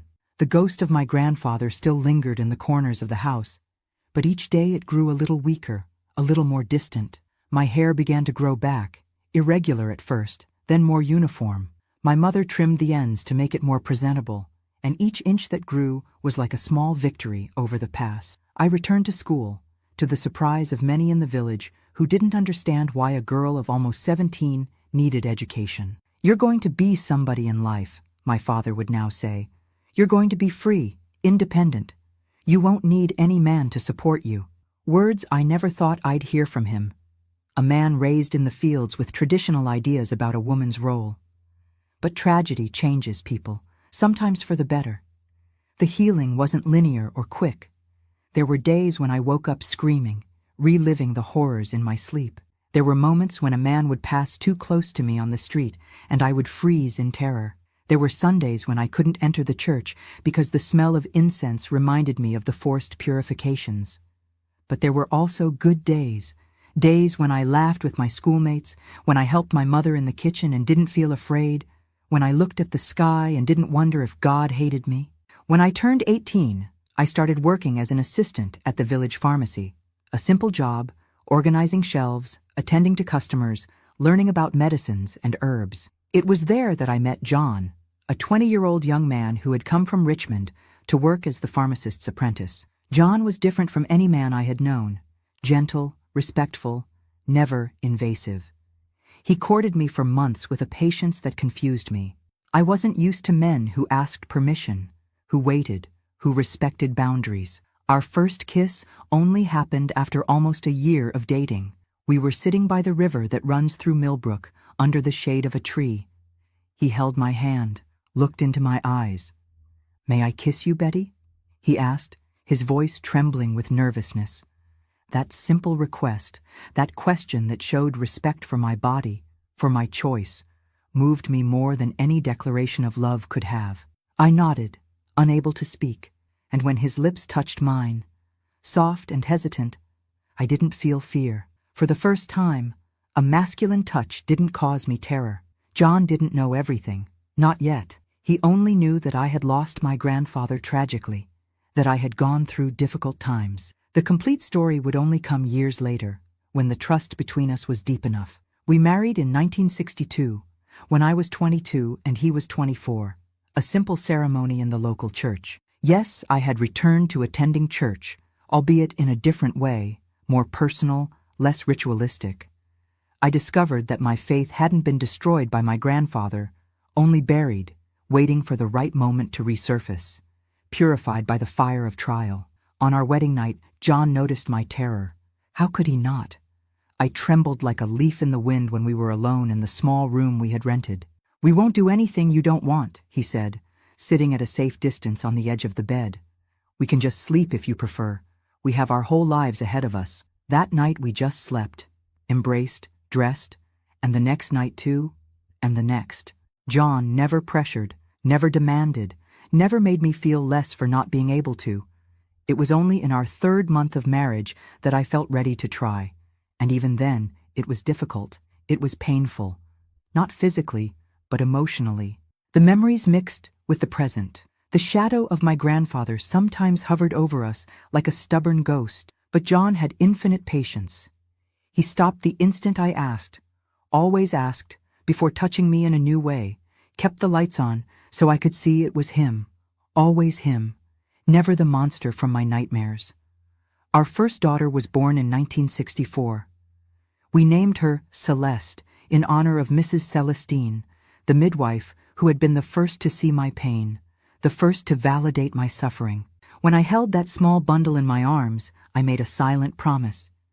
I will never let them hurt you as they hurt me. I will never let them make you feel guilty for the body you have, for the feelings you carry. Looking at her, so small, so perfect, so innocent, I finally understood on a visceral level the horror of what my grandfather had done, the perversity of using religion, authority, and fear to abuse a child, the monstrosity that hid behind the facade of a man of God. And I also understood, with a clarity that made me cry in the silence of the early morning while everyone slept, that what happened that night, the massive heart attack that took him at the exact moment he was preparing to commit his worst crime, hadn't been a coincidence. It had indeed been an intervention, a brutal miracle, terrible in its execution, but still a miracle. The hand of God, not the vengeful and cruel God that my grandfather preached, but a God of justice and protection, had descended upon that dark kitchen and had said, "Enough." This understanding didn't bring joy. It didn't bring satisfaction. It brought a solemn acceptance, a deep understanding that there are forces greater than us operating in ways we cannot fully comprehend. And it also brought the certainty that despite everything I suffered, I wasn't alone in that suffering. Someone or something was with me, even in the darkest nights. I never saw my grandfather in my dreams after Celeste's birth. The nightmares finally ceased, replaced by ordinary dreams, sometimes even happy ones. It was as if that chapter of my life had finally closed. The last page turned. The brutal miracle that freed me that night wasn't just the death of my tormentor. It was also the birth of a new Betty, one who slowly, painfully, was learning not to be afraid, not to feel guilty, not to carry the weight of sins that were never hers. A Betty who, despite the scars, some visible, most not, had found her way back to the light. Motherhood brought to my life a light I never imagined possible.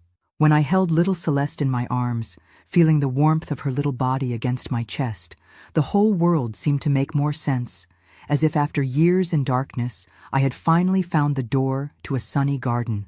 But the shadows of the past have long claws. Even in the happiest moments, I would sometimes find myself paralyzed by sudden fears. What if I wasn't a good mother? What if the years of abuse had broken something fundamental inside me? What if I didn't know how to protect my daughter from the evil that exists in the world? Celeste had just turned 2 when I had my first major collapse. It was an ordinary afternoon. I was hanging clothes on the clothesline in the yard while she played with a rag doll. Suddenly, without warning, a wave of memories hit me with such force that my knees gave way. I fell sitting on the ground, my hands trembling, cold sweat running down my face, unable to breathe. They were fragments of the night my grandfather died. His fingers on the buttons of my nightgown, his heavy breathing, the sick gleam in his eyes, and then the spasm, the surprise, the body falling heavily on the kitchen floor. "Mommy? Mommy fall?" The worried little voice of Celeste brought me back. She was in front of me, her big eyes wide, the doll forgotten on the ground. I took a deep breath, forced a smile. "Mommy just rested a little bit, my love. Everything's fine." But nothing was fine. The relief I felt at my grandfather's death, that deep, visceral, immediate relief, was eating me from inside like acid. What kind of person feels relief when someone dies? What kind of Christian thanks God for taking a life, even if it's the life of her tormentor? These questions haunted me on sleepless nights.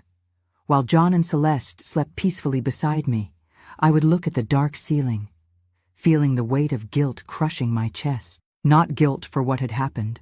I knew rationally that I hadn't caused my grandfather's death, but guilt for being grateful, guilt because in my darkest moments, I thought he deserved that end. John noticed something was wrong, of course.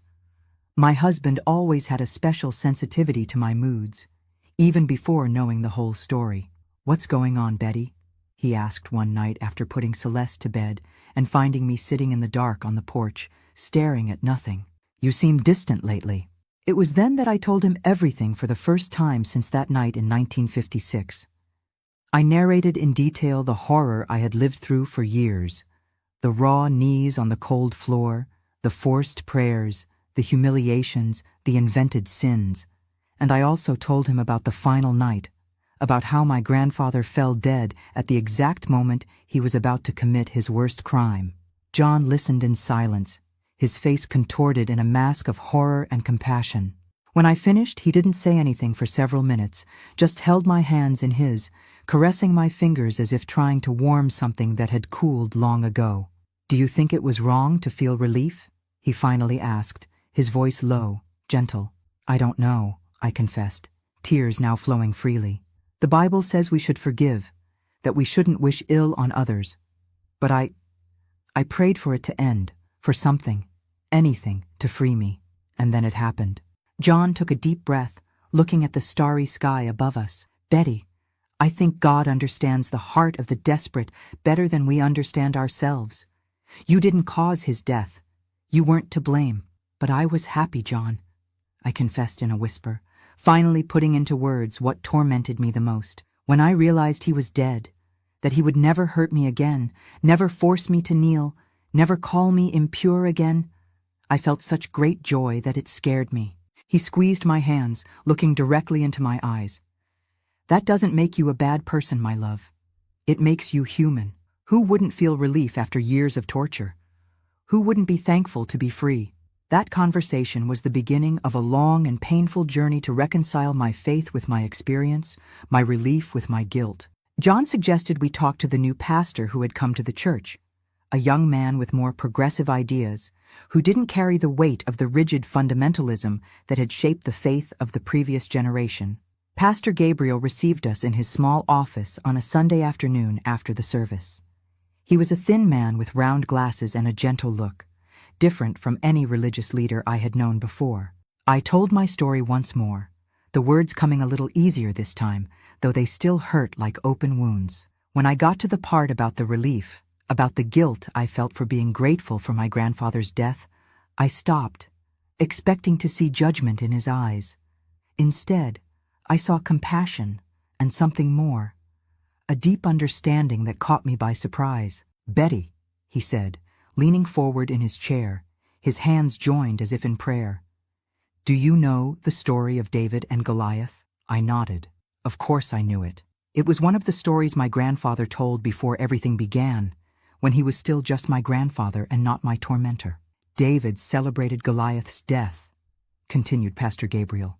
"He not only celebrated it, he gave thanks to God for it, because that death meant liberation for his people. It meant the end of oppression, of fear." He paused, letting the words sink in. "The Bible is full of stories where divine intervention results in the death of oppressors. What happened that night in your kitchen, some would call coincidence, others divine justice. I prefer to think it was God's hand protecting one of his most vulnerable daughters at the moment when she needed it most." Something inside me loosened with those words. A knot I had carried for years began to slowly, painfully unravel. It wasn't an instant cure. Nothing in real life works that way. It was the beginning of a process, the first step of a long and difficult climb back to the light. In the months that followed that conversation, I began to do something I had never done before: study the Bible on my own. Not the selected passages from my grandfather to make me feel dirty and guilty, but the book as a whole, with its contradictions, its beauties, its stories of fall and redemption. I found comfort in characters who weren't perfect: David, who committed adultery; Moses, who killed a man; Peter, who denied Christ; flawed, human people who were still loved and used by God. And I found a passage that would become my anchor in moments of doubt. Romans 8:28. "And we know that in all things God works for the good of those who love him, who have been called according to his purpose." All things, even the terrible ones, even those we don't fully understand, even those that leave us with conflicting feelings of relief and guilt. In 1966, our second child was born. Gabriel, yes, in honor of the pastor who had been an instrument of so much healing in my life. A boy with bright eyes and an easy smile, so different from the grandfather whose name we never mentioned at home.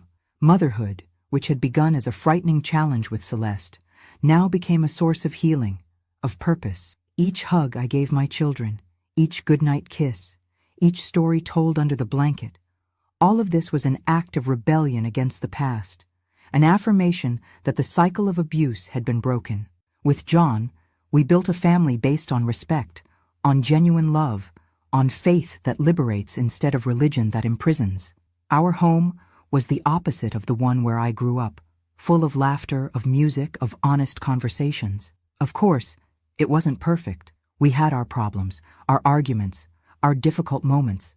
We went through financial difficulties when the pharmacy where John worked closed in 1970. We faced little Gabriel's illness, pneumonia that almost took him at age 4. We lived through the pains and joys common to any family. But there was a fundamental difference. We faced everything together, as partners, as equals. There was no fear between us, no constant feeling of walking on eggshells, waiting for the next explosion. There were just imperfect people trying to do the best they could for each other. In 1975, at 35, I did something I had never imagined possible. I went back to school, an evening course to complete high school, attended mainly by young people who worked during the day. I was easily the oldest in the class, except for the math teacher. "It's never too late to start over," he said when he saw me hesitant at the classroom door on the first day. "Knowledge has no age." It was difficult at first. My brain seemed rusty after so many years away from books, but there was a hunger inside me, a thirst for learning that not even the years of abuse had been able to completely extinguish. John would take care of the children on the nights I went to school. Celeste, at 11, already helped with her 9-year-old brother, proud to be the woman of the house while Mommy studied. "I want to be smart like you when I grow up," she told me one night as she watched me do my homework at the kitchen table. "I want to study and be someone important." Those words hit me like a ray of light. That was it. That was exactly why I was there, breaking all expectations, all the molds that society had for a woman of my age, of my background. It wasn't just for me. It was for Celeste, to show her that a woman could be more than a wife and mother, that she could dream, learn, grow, no matter what she had been through, no matter how many years she had. When I graduated in 1977, my whole family was there. John, Celeste, Gabriel, and even my elderly parents, proud in a way I had never seen before, especially my father, who cried openly when I received my diploma. He, who had never had the opportunity to study beyond elementary school, who had spent his life working in the fields to support the family. "You did it, daughter," he said, hugging me tightly after the ceremony. "You did what no one in our family ever did." It was a moment of culmination, of achievement, but also of forgiveness, not for my grandfather, whose acts were unforgivable, but for my father, who hadn't been able to protect me, and for myself, for all the years I had believed the lies, when I had felt dirty, guilty, impure. That diploma represented more than formal education. It represented freedom, self-determination, the ability to rewrite my own story. The following year, I got a job as an administrative assistant at the Millbrook Town Hall. A simple job, but one that gave me financial independence for the first time in my life. My first paycheck was a revelation, money I had earned with my own effort, my own ability. "What are you going to do with it?" John asked when I brought the envelope home, his eyes shining with pride. I thought for a moment, savoring the feeling of choice, of power. "I'm going to save half for the children's education, and with the other half I'm going to buy books. Lots of books." And so I did. Our house, which had always been simple but welcoming, began to accumulate improvised shelves full of books of all kinds: history, literature, science, philosophy, classics and contemporaries, novels and essays. I read voraciously, like someone trying to recover lost time, and encouraged my children to do the same. "Knowledge is the only thing no one can take from you," I always said. "You can lose everything in life, but what's in here," and I would point to my head, "goes with you wherever you go." Celeste followed in my footsteps, becoming an avid reader. Gabriel preferred sports, but still developed the habit of reading at least a little every night before bed. Our house became an environment of constant learning, of stimulating discussions, of intellectual growth. It was during this time, in the late 70s, that I finally made peace with the past, not in the sense of forgiving the unforgivable, but of accepting that what had happened was part of my story, not the whole story. That the horror of those years had shaped me, yes, but didn't completely define me. On a particularly significant afternoon, I visited the cemetery where my grandfather was buried. I hadn't been there since the funeral, more than 20 years before. The grave was abandoned, covered with weeds, the simple headstone almost illegible under the moss. I didn't feel anger looking at that forgotten grave. I didn't feel fear or hatred or even that corrosive guilt that had accompanied me for so long. I just felt peace, a surprising, unexpected peace, like cool water after a long walk in the desert. "You didn't win," I said in a low voice to the wind, to the trees, to the past. "You tried to destroy me, but I'm here, whole, alive, loved. You turned to dust, and I blossomed." At that moment, I finally understood that the relief I felt at his death wasn't sin. It was survival. It was my spirit clinging to life, choosing light instead of darkness. And if God had intervened that night, as I deeply believed he had, then my relief was just the echo of divine justice itself. I left the cemetery feeling lighter than I had in decades, as if I had finally put down a burden I had carried for so long it had become part of my own body. I returned home, to my family, to the books, to the life I had built from the ashes of that terrible night. An imperfect life, with its ups and downs, its pains and joys, but a life of my own, chosen, not imposed. A life of possibilities, not limitations. The relief and guilt that for so long had battled inside me finally found a balance, not through forgetting, I never forgot, never could, but through acceptance, through the understanding that contradictory feelings can coexist, that we can carry multiple truths at the same time. I could feel relief at my tormentor's death and still be a good person. I could thank God for the intervention that saved me and still be a genuine Christian. I could remember the horror and still choose joy, life, love. And so step by step, day after day, I rebuilt not just my life, but my relationship with the divine. A relationship based not on fear, guilt, or punishment, but on love, grace, acceptance.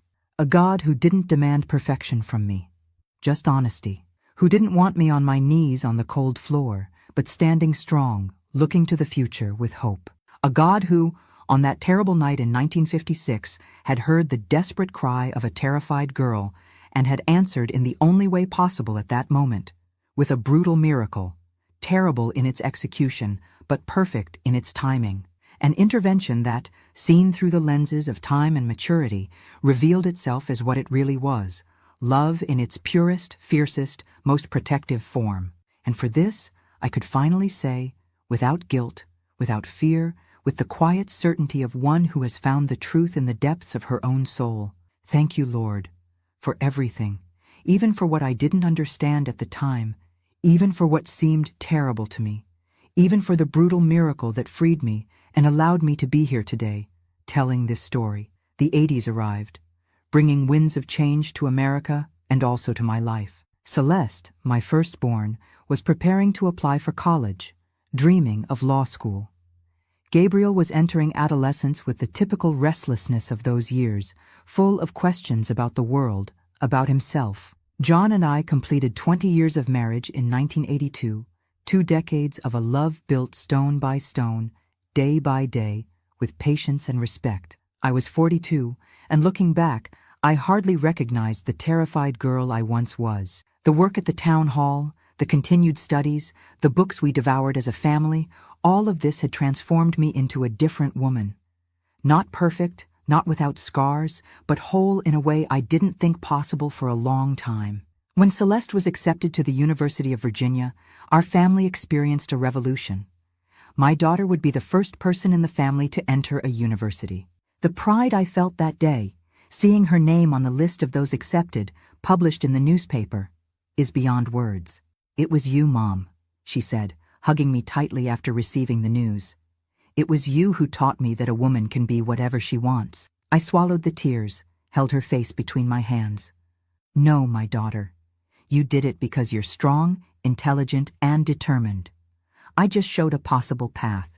You're the one who decided to walk it. Celeste's departure for Charlottesville was a bittersweet moment, the joy of achievement mixed with the pain of separation. We packed her few clothes in an old suitcase, pooled money for the rent of a room in a boarding house near the college. We didn't have much, but what we had, we offered with love. Remember who you are, I said to her at the bus station, holding her hands in mine.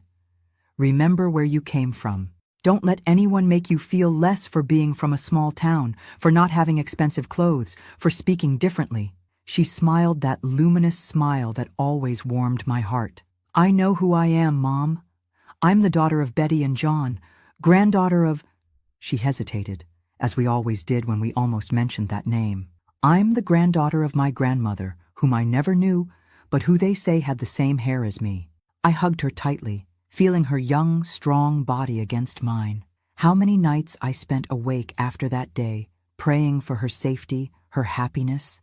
How many times I used the public phone in the square to call the boarding house just to hear her voice for a few precious minutes. It was during this time that John began participating in a Bible study group, different from anything we had known before. It wasn't in the traditional church, but in the home of a retired university professor who had moved to Millbrook, Professor Claude, a man with a white beard and gentle eyes who had spent years studying theology in Boston and brought a completely new approach to the scriptures. He teaches in a way that makes everything make sense, John told me one day, returning excited from one of the meetings. It's not that thing about instilling fear, talking about sin and condemnation all the time. It's about love, about justice, about how to live better here and now. Reluctant at first, I still carried deep scars related to religion. I eventually agreed to accompany him to one of the meetings. It was a June night, the cold mountain air coming through the windows of the simple but welcoming living room of the professor's house. I sat in the corner, observing the small group, about 10 people of diverse ages and backgrounds.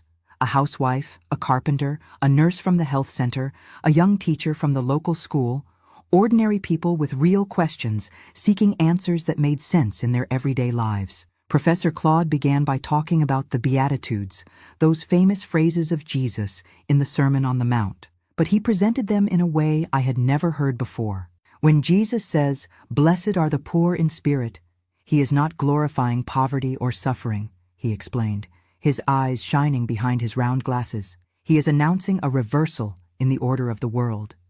He is saying that those whom society considers weak, marginalized, worthless, are precisely the ones who are at the center of God's kingdom. Something awakened inside me with those words. A spark of recognition, of understanding. For years I had felt exactly like that. Marginalized, weak, worthless. First because of my grandfather's abuses, then because of the guilt I carried, then because of the limited expectations society had for a woman of my origin and position. Jesus was turning the tables, continued the professor. He was challenging the oppressive religious system of his time, which used God to control, to terrorize, to keep people, especially the most vulnerable, in constant submission. My eyes filled with tears. That was exactly what my grandfather had done, used God, used religion as tools of control and terror. And here was this white-bearded man saying that Jesus was on the other side, against this kind of abuse. After the study, when everyone was having tea and conversing in small groups, I approached the professor timidly. Do you really believe that God is not as the rigid religious people paint him? I asked, my voice almost a whisper. He looked at me with such a deep understanding that it made me think he somehow knew what had happened to me, knew about the nights on my knees on the cold floor, the forced prayers, the terror in the name of God. I believe with all certainty, my daughter, he responded, his voice gentle but firm. The God I know, whom I've studied for decades, is a God of love, of justice, of liberation. He is a God who is always on the side of victims, never of oppressors. He is a God who brings down the powerful from their thrones and lifts up the humble, as Mary's canticle says. That night, I returned home with something new growing inside me. A faith different from what I had known in childhood, different even from what I had rebuilt in the years after the brutal miracle. A more mature, more conscious, more liberating faith. I began attending the weekly studies, absorbing every word, every new perspective. I learned about liberation theology, about how the scriptures could be read from the perspective of the oppressed. I learned that Jesus was more concerned with social justice than with religious rituals, more interested in genuine love than in blind obedience.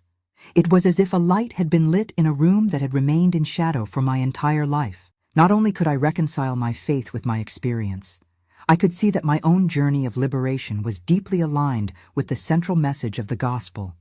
In 1985, something unexpected happened.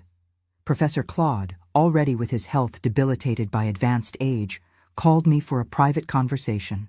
"Betty," he said, sitting in his rocking chair, an open book in his lap, "I want you to take over leadership of the study group when I no longer can." I was paralyzed with shock. Me, a woman with no formal theological training, with only a high school diploma completed late, leading a Bible study group. "But Professor, I don't have the preparation for this," I protested. "I didn't study in seminary. I don't know Greek or Hebrew." He smiled that smile that radiated wisdom and kindness. "Neither did the disciples, my daughter. They were fishermen, tax collectors, ordinary people. What you have is much more valuable than academic titles. You have life experience, you have a thirst for knowledge, you have a heart that has known suffering and yet has chosen love." I swallowed hard, unable to respond immediately. It was such a great vote of confidence, such a serious responsibility. "Besides," he added with a twinkle in his eyes, "you read more than anyone I know. I doubt anyone in the group has devoured as many theology books as you have in recent years." It was true.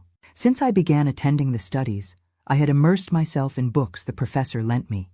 Contemporary theologians who wrote about a God of love and justice, scholars who analyzed the scriptures in their original historical context, thinkers who questioned traditional interpretations that had been used to oppress and control. "Think about it," he said, taking my hand.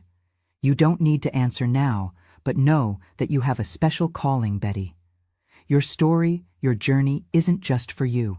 It's to be shared, to help others who are trapped in the same religious snares that almost destroyed you." I left that conversation trembling, not with fear, but with an emotion I couldn't fully name. Could it be possible?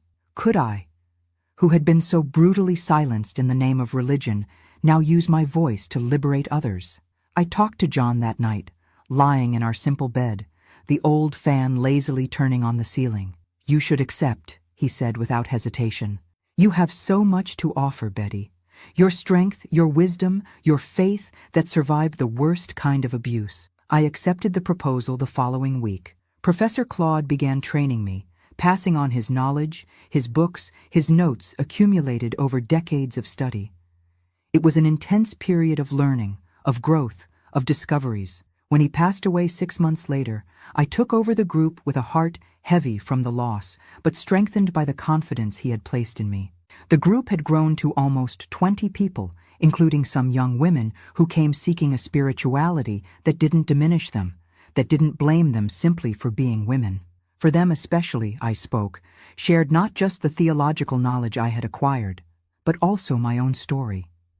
Not all the dark details, but enough for them to understand that I knew the pain of religious oppression, that I had survived it, that I had found a way back to a faith that liberated instead of imprisoning.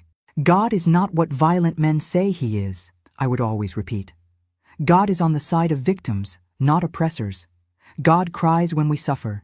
He is furious when we are mistreated in his name." In the years that followed, our group became a refuge for many in Millbrook, people who had been hurt by traditional churches, who carried guilt imposed by authoritarian religious leaders, who sought a more authentic and less oppressive spirituality. We weren't a church in the traditional sense. We didn't have hierarchy, rigid dogmas, or mandatory rituals. We were just people seeking together, learning together, growing together. We were a spiritual family formed not by blood or obligation, but by choice, by affinity, by genuine love. In 1988, when America was debating the cultural and social shifts of the decade, Celeste graduated from law school. The ceremony was in Charlottesville, and our entire family traveled to attend.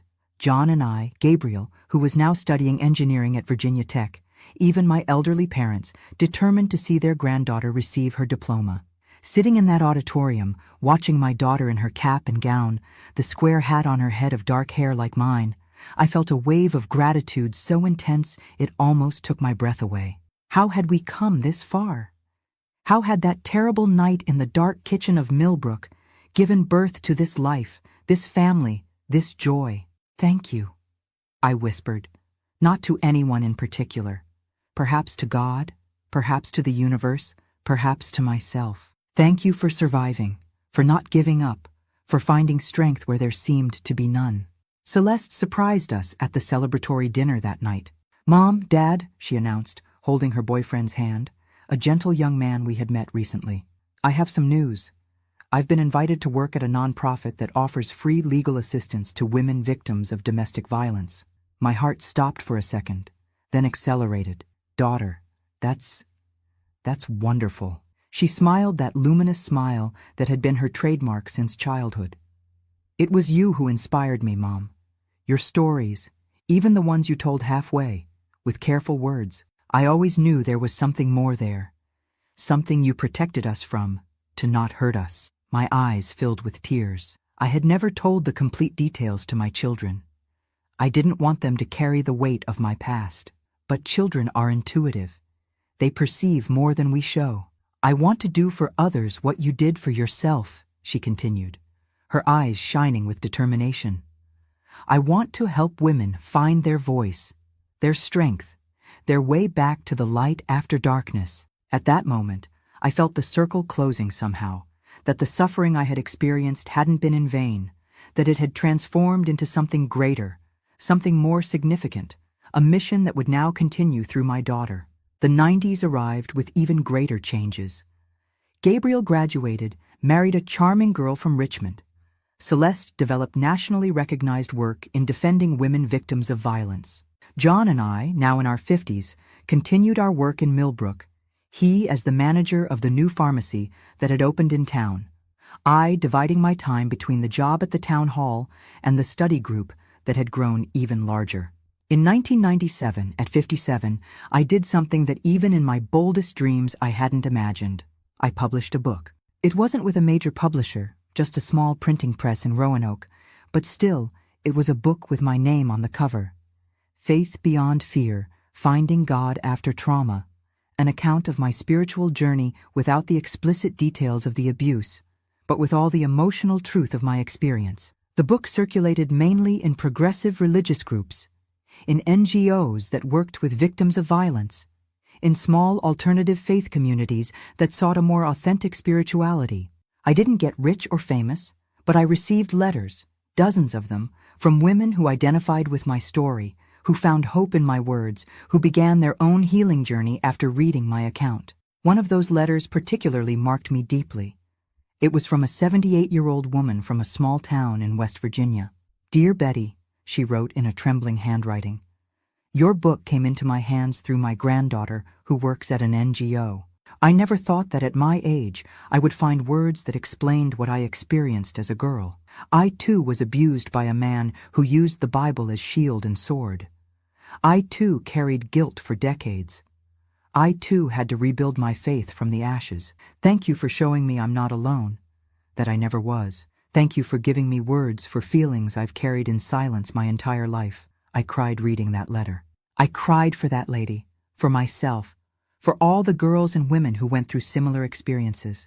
I cried from sadness for the shared suffering, but also from gratitude for the solidarity found, for the healing possible, for the strength we discovered in ourselves and in each other. When the new millennium arrived, John and I were already retired.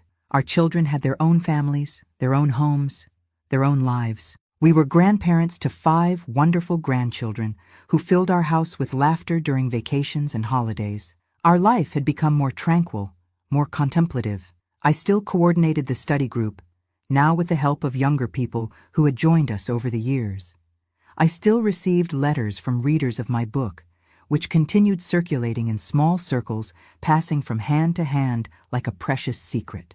In 2006, I turned 66. Half a century had passed since that terrible night in the dark kitchen, when a brutal miracle changed the course of my life forever. Half a century of struggle, of reconstruction, of learning, of growth. That year, I made a personal pilgrimage. I returned to the house where I grew up, where I suffered, where I was liberated in such a dramatic way.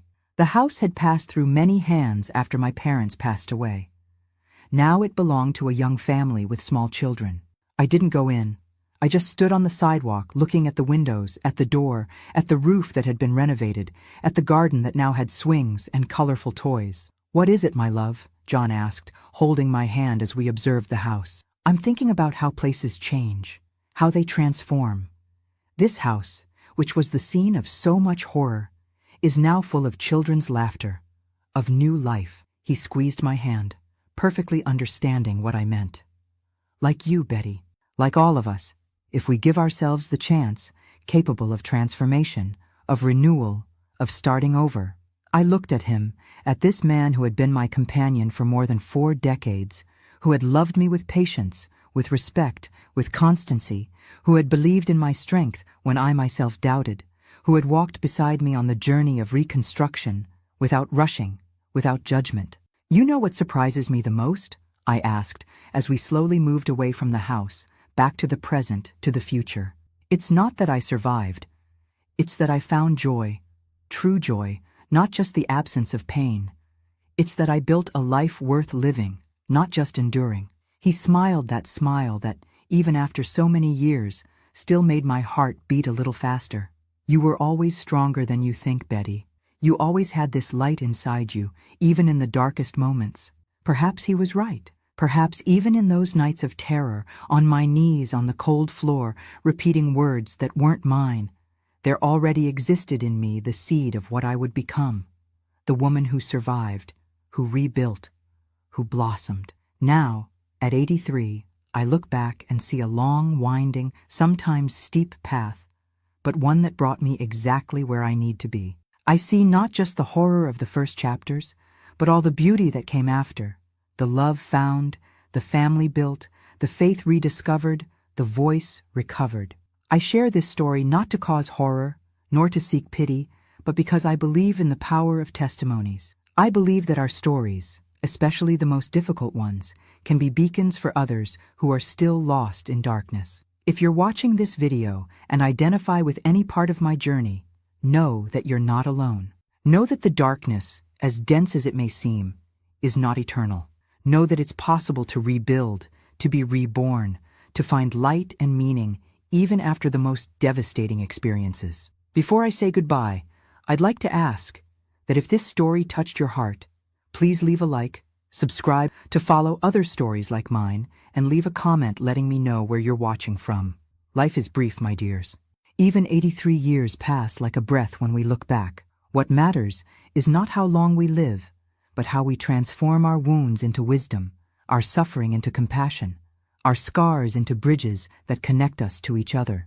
May God bless each one of you from the bottom of my heart, and always remember, no matter what you've been through, no matter how deep the darkness, there is a path back to the light. I found mine.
The house was quiet.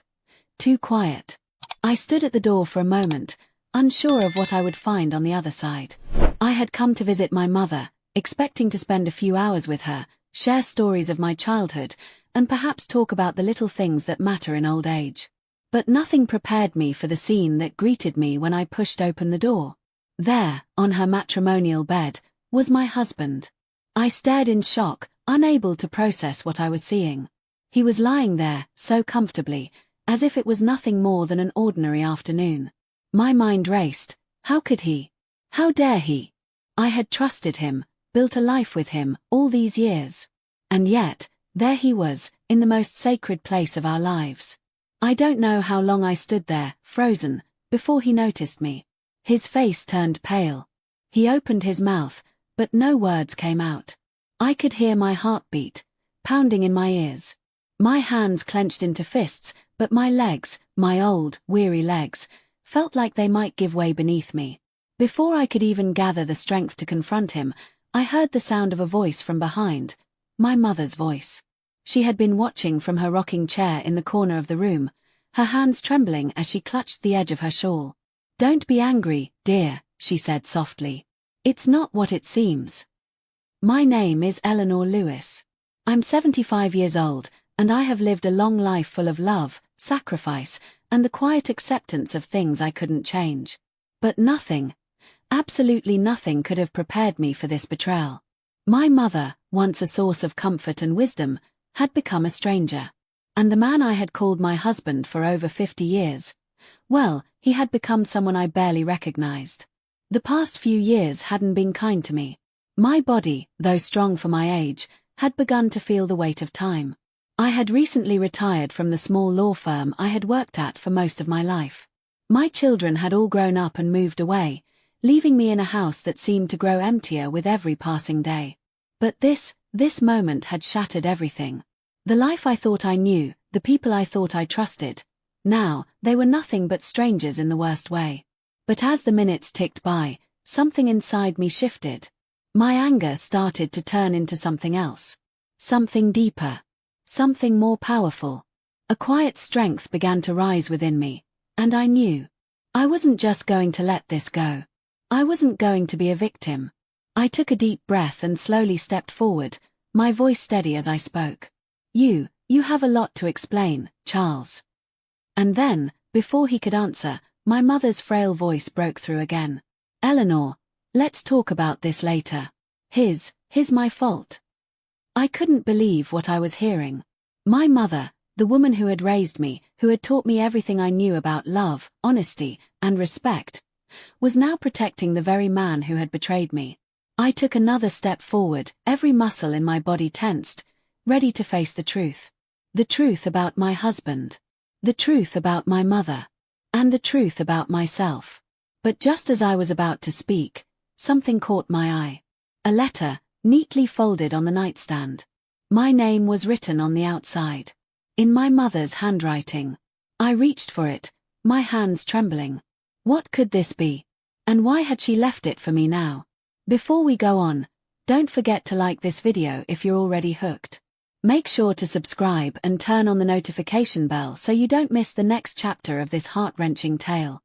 Drop a comment below and let me know where you're watching from. I'd love to hear from you and know who's following this journey with me. As I stood there, holding the letter in my trembling hands, time seemed to slow down. I could feel the weight of the years pressing on me. The years I had spent with Charles, the years I had spent trusting my mother, the years I had spent trying to hold my family together. And now, here I was, standing in a room that had once been filled with love and memories, now tainted by betrayal. I slowly unfolded the letter, the creases crinkling as if they were whispering the pain I had already begun to feel. My eyes scanned the familiar handwriting of my mother, the same handwriting that had written me letters of encouragement during difficult times, the same handwriting that had written countless notes of love and care throughout my childhood. But this letter felt different. "Dearest Eleanor," the letter began, "if you are reading this, it means you've discovered the truth. And though my heart aches to write these words, I must confess something I should have told you long ago." I felt a chill run down my spine. My heart beat faster, and I couldn't stop my hands from shaking.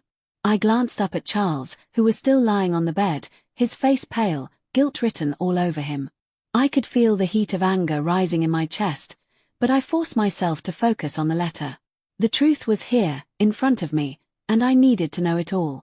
As you know, my time is coming to an end. I have not been the mother I should have been to you, and for that, I am deeply sorry. But there is something I must share with you now, something that weighs heavily on my heart. I paused, my eyes scanning the next few lines, my pulse quickening. It was as if the letter was speaking directly to me, as if my mother's words were the only thing that mattered in that moment. The truth is, Eleanor, I have not been the woman you thought I was. I've carried a secret for many years, and I can no longer keep it from you. Charles, your husband, is not the man you think he is. He has been with me, for longer than you know. I let out a breath I hadn't realized I was holding.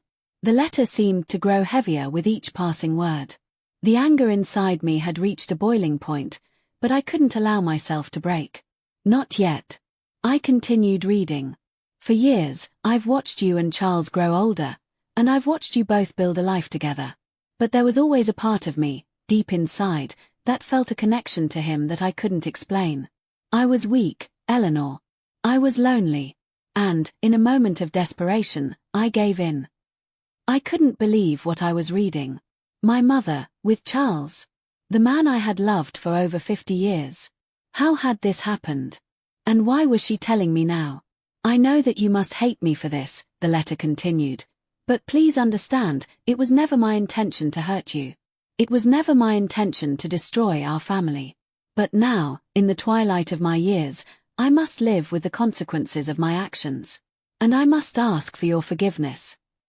Tears began to blur my vision. The anger was still there, but now, mixed with it, was an overwhelming sadness. My mother, my beautiful, strong mother, had fallen into this web of deceit. And Charles, the man I had built a life with, the man I had trusted with everything, had betrayed me in the most unforgivable way. I took a deep breath, trying to steady myself, but the pain was too much. The letter fell from my hands, and I looked at Charles, who was now sitting on the edge of the bed, his eyes filled with regret. But I couldn't look at him anymore.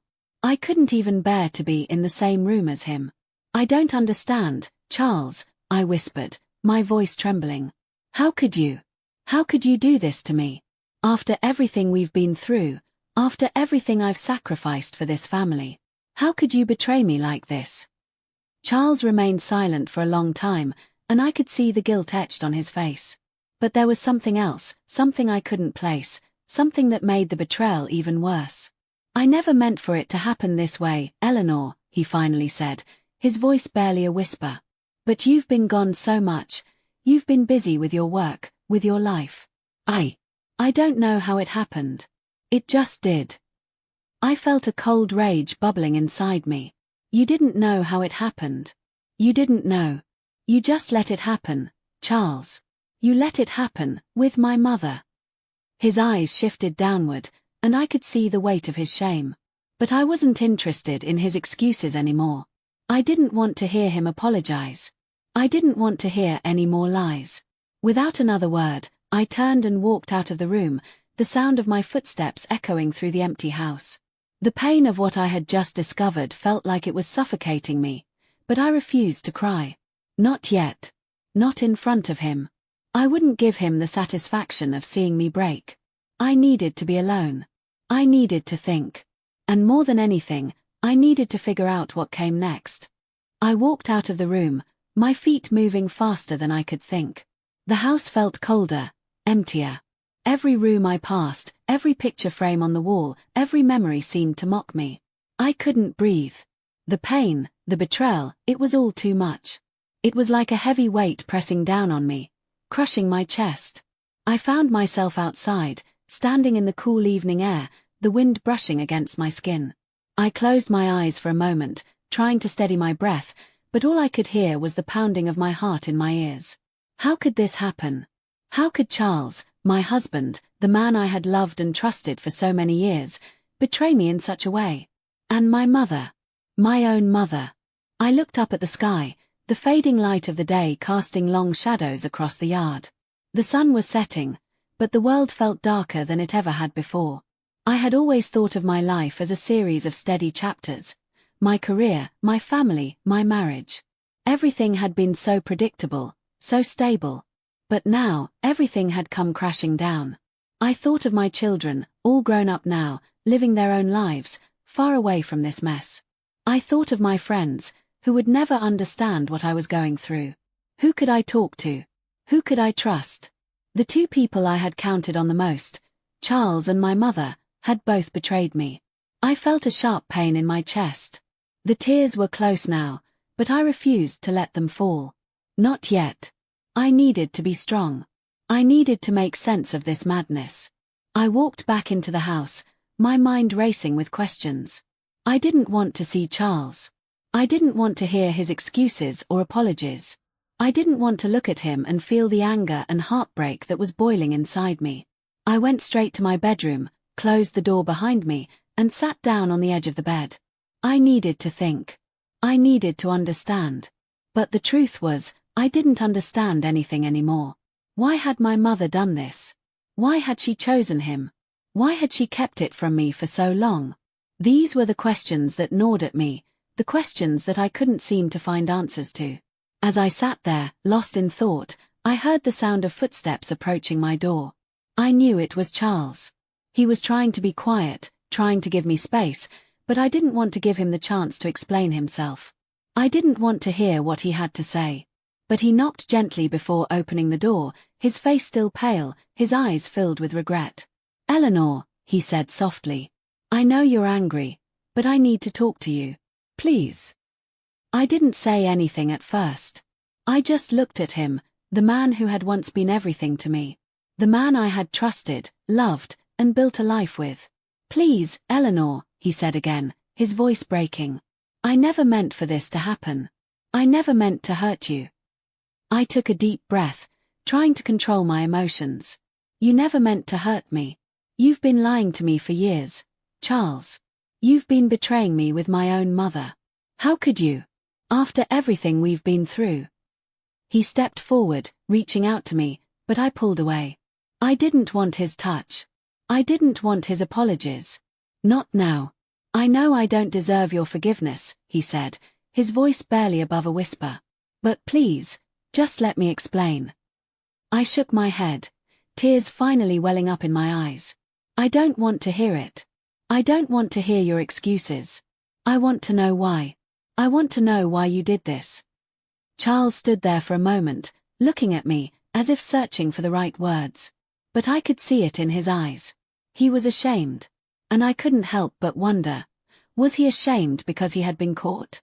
Or was he ashamed because he realized how much he had hurt me? Finally, he spoke. I don't know how to explain it, Eleanor. I've been so lost, so confused. And when she came to me, I didn't know what to do. I didn't know how to say no. It just happened." I felt a wave of nausea rise in my stomach. I couldn't listen to him anymore. I didn't want to hear his words. They felt empty, like they meant nothing. "Don't," I said sharply, holding up my hand. "Just don't. I don't want to hear your pathetic excuses. I don't want to hear anything from you right now."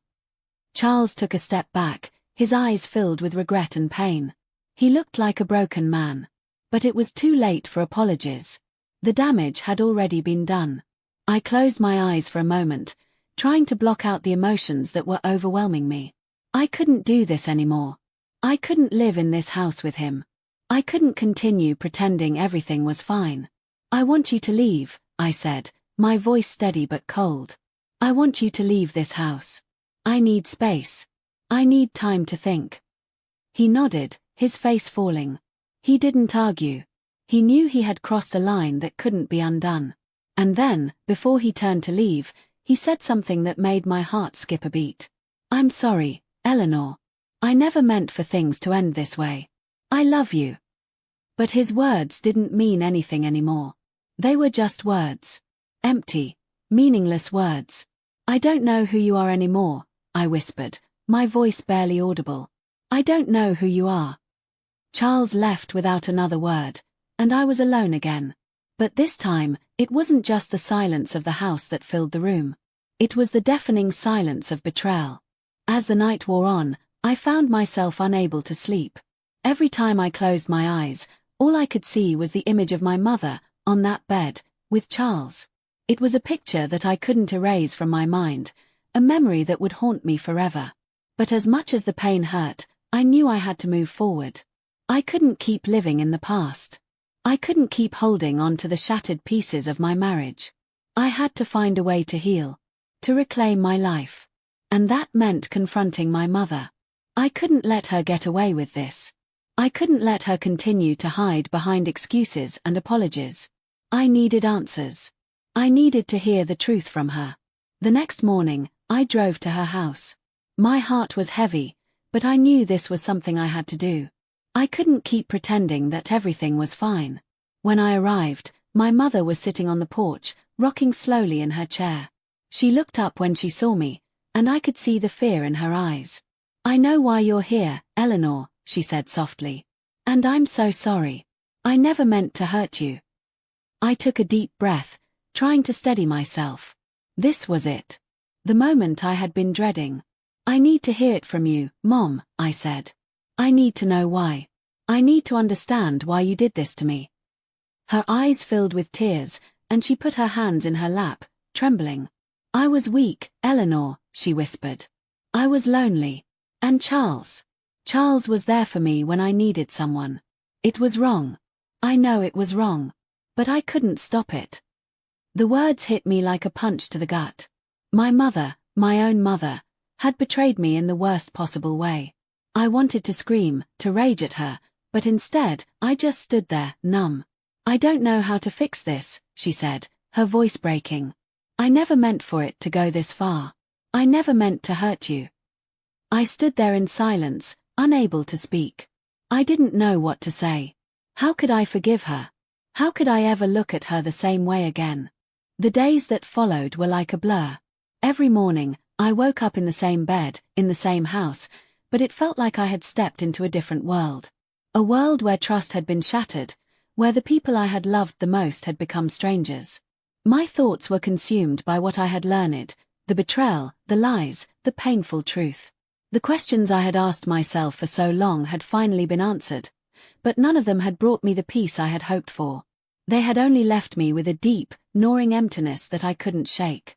I tried to go through the motions of my daily life, feeding the birds in the garden, watering the plants, doing the little things that used to bring me joy, but nothing felt the same. I couldn't escape the images that haunted me. Every time I closed my eyes, I saw Charles and my mother together. I saw them in the most intimate, private space of our home, our bedroom, a place that had once been a sanctuary. Now it was a reminder of everything I had lost. I spent most of my days alone, avoiding the phone calls from my friends, ignoring the texts from my children. They didn't know what had happened. They didn't know the betrayal that had torn my world apart. I didn't want to talk to them about it. I didn't want them to see me as weak. So, I shut myself off, living in silence, hiding from the truth I couldn't escape. But even in my isolation, I knew I couldn't keep running forever. The truth had already been exposed, and I had to find a way to move forward. I had to find a way to heal, even though every part of me wanted to scream and shout, to lash out at the people who had hurt me. One afternoon, as I sat in the living room, staring blankly at the walls, the doorbell rang. I wasn't expecting anyone. I hadn't invited anyone over, and I certainly wasn't in the mood for company. But I knew I couldn't ignore it. So, I stood up slowly, my legs stiff from sitting for so long, and walked to the door. When I opened it, I was surprised to see my son, Daniel, standing there. He was the youngest of my 3 children, a successful lawyer in Chicago. He had always been the most pragmatic of the bunch, the one who approached life with a sense of logic and reason. I hadn't seen him in months, and to be honest, I hadn't really wanted to see anyone.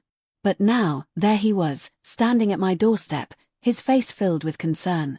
"Mom," he said softly, his voice carrying a note of sadness. "Can I come in?" I didn't know what to say. My heart was heavy, and I didn't have the energy to pretend everything was okay. But I stepped aside, letting him in, and led him to the couch where I had been sitting just moments before. Daniel sat down beside me, his eyes searching my face, trying to understand what had happened. He didn't know the whole story, of course. I hadn't told him about Charles and my mother. I hadn't told anyone. I wasn't ready. But I could tell from the way he looked at me that he knew something was wrong. "Mom, what's going on?" he asked gently. "You haven't answered my calls. I've been trying to get in touch with you for days. What happened?" I took a deep breath, my hands trembling as I held onto my knees. I knew I had to tell him. I couldn't keep hiding from the truth, not anymore. But the words seemed to get stuck in my throat. How could I explain this to him? How could I tell my son that the man I had been married to for over 50 years, the man he had grown up with, had betrayed me in the most unforgivable way? "Daniel," I said, my voice barely a whisper. "There's something I need to tell you. Something you're not going to want to hear." He looked at me with concern, his brow furrowing as he leaned in closer. "What is it, Mom? You can tell me anything." I closed my eyes for a moment, gathering my strength. I had to be honest. I had to tell him everything, no matter how painful it was. "Your father, Charles," I began, my voice faltering. He's been having an affair with your grandmother, my mother." I felt the weight of my own words as they left my lips. It was like saying them out loud made it all the more real. Daniel's face turned pale, and I could see the shock and disbelief in his eyes. "No," he whispered. "No, that can't be true. You're telling me my father and Grandma." I nodded, my heart breaking all over again as I watched the confusion and hurt play across his face. I wanted to reach out and comfort him, but I couldn't.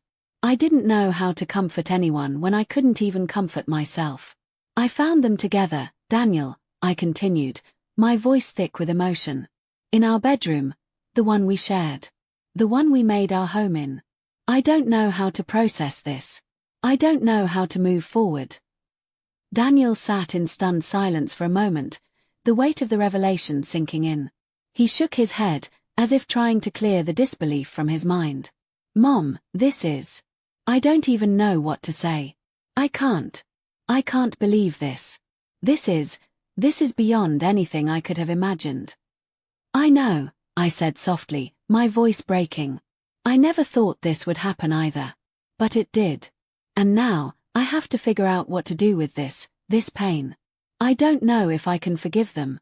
I don't know if I can ever look at your grandmother the same way again. Or your father." Daniel reached out, placing his hand on mine. "Mom, I don't have the answers. But you don't have to go through this alone. We're a family. We'll figure this out together. You don't have to carry this burden by yourself."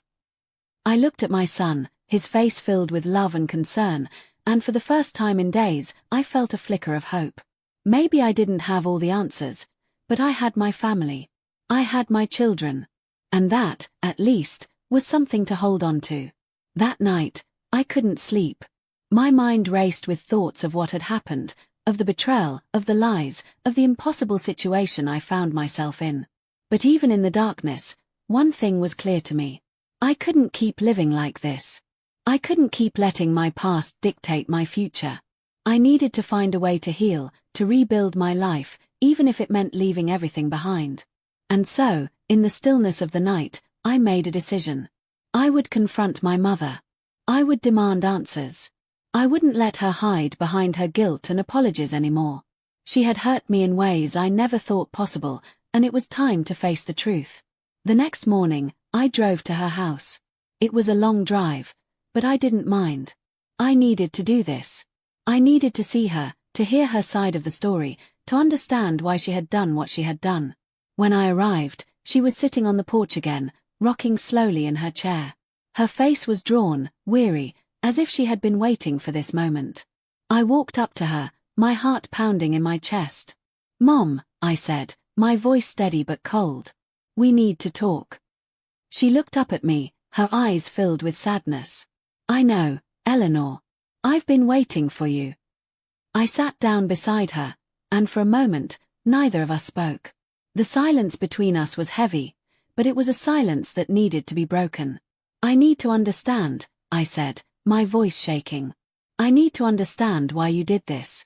Why you chose him. Why you did this to me." She closed her eyes, her hands trembling as she clasped them together. "I was lonely, Eleanor. I've always been lonely. Your father, he wasn't the man he used to be. He was distant, cold. And when he showed me kindness, I couldn't resist. I thought I was just looking for a little comfort. But it went too far. And now, I regret it every day." I sat in stunned silence, the words sinking in. She had been lonely. She had been looking for comfort. But at what cost? "I don't know if I can forgive you, Mom," I said softly. "I don't know if I can ever trust you again." "I understand," she whispered, tears welling up in her eyes. "But I will spend the rest of my life trying to make it right." I didn't know what the future held. I didn't know if I would ever find peace. But in that moment, I realized that forgiveness, if it ever came, would have to come from within me. No one could give it to me. And no one could take it away.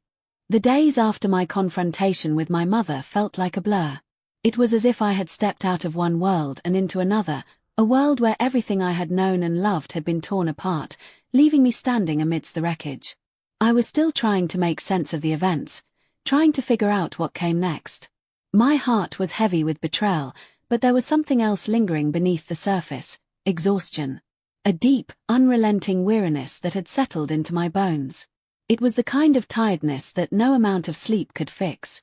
The emotional toll of everything that had happened was taking its toll on me, and I knew I couldn't keep running from it. My home, once a place of peace, now felt like a battlefield. Every room I entered, I could feel the weight of the memories pressing down on me. Charles had left, but his presence lingered. The marks of our life together, photos, mementos, letters, remained, reminding me of everything I had lost. I had always prided myself on being strong. I had spent years building a life for myself and my family, and now, it felt like it was all slipping away. The future I had imagined for myself, the quiet years of retirement I had planned to spend with Charles, had been shattered in an instant. I was no longer the woman I used to be. I had become someone else, someone who didn't recognize her own reflection. But as much as I wanted to give in to the darkness, I knew I couldn't. I had been through too much in my life to let this be the end. I had survived heartbreak before. I had survived loss, betrayal, and pain. I had survived my own demons. I could survive this, too. But it would take time. It would take healing. And that was something I had to give myself. The time and space to heal. I spent the next few weeks in a state of quiet contemplation. I went through the motions of my daily life, but I couldn't shake the feeling that I was living in a fog. I spent a lot of time walking around the yard, staring at the flowers in the garden, trying to find solace in the simple things. But even the beauty of the world around me couldn't distract me from the hurt I was feeling. I spent more time with my children, who, despite everything, still loved me and supported me. They didn't fully understand what had happened, but they knew enough to know that I needed them. Daniel, my youngest, called me regularly, checking in on me, making sure I was okay. He had been the first one to show up at my door after everything had fallen apart, and I could see how much he cared for me. He had always been the one to step in when I needed help, to offer support when I was struggling. And now, I knew he was there for me in a way that no one else could be. But as much as I appreciated his concern, I couldn't help but feel guilty. I felt guilty for dragging him into my mess. He was young, successful, with a family of his own. He didn't deserve to carry the burden of my pain. I didn't want him to feel responsible for fixing things. I wanted him to live his life, to be happy, to be free from the burden of my brokenness. But no matter how much I pushed him away, he refused to leave. He was determined to help me through this, and I could see the love in his eyes, the unwavering support he offered. It made me realize that, even in the midst of my pain, I was not alone. One afternoon, I decided to visit the nursing home where my mother had been staying. I hadn't seen her since our conversation, and I knew I needed to. I needed to look her in the eye, to hear her say the words that would make sense of everything. I needed closure. When I arrived, I was greeted by the familiar faces of the nurses, who were all kind and caring. My mother had been staying in the facility for a few months now, after her health had started to decline. She had always been strong, independent, but age had taken its toll. I had hoped that time would heal her wounds, that perhaps in the quiet of the nursing home she would find peace. But I didn't know if I could ever find peace with her. I walked down the long hallway, my footsteps echoing in the silence. The walls were lined with pictures of families, of happy moments. But all I could see was the shadow of betrayal hanging over me. The closer I got to my mother's room, the heavier my heart became. I wasn't sure I was ready to face her again. I wasn't sure I could handle the weight of her presence after everything that had happened. I knocked on her door gently, taking a deep breath before entering. She was sitting by the window, gazing out at the garden, her hands folded in her lap. When she heard the door open, she turned her head slowly, and for the first time, I saw the vulnerability in her eyes.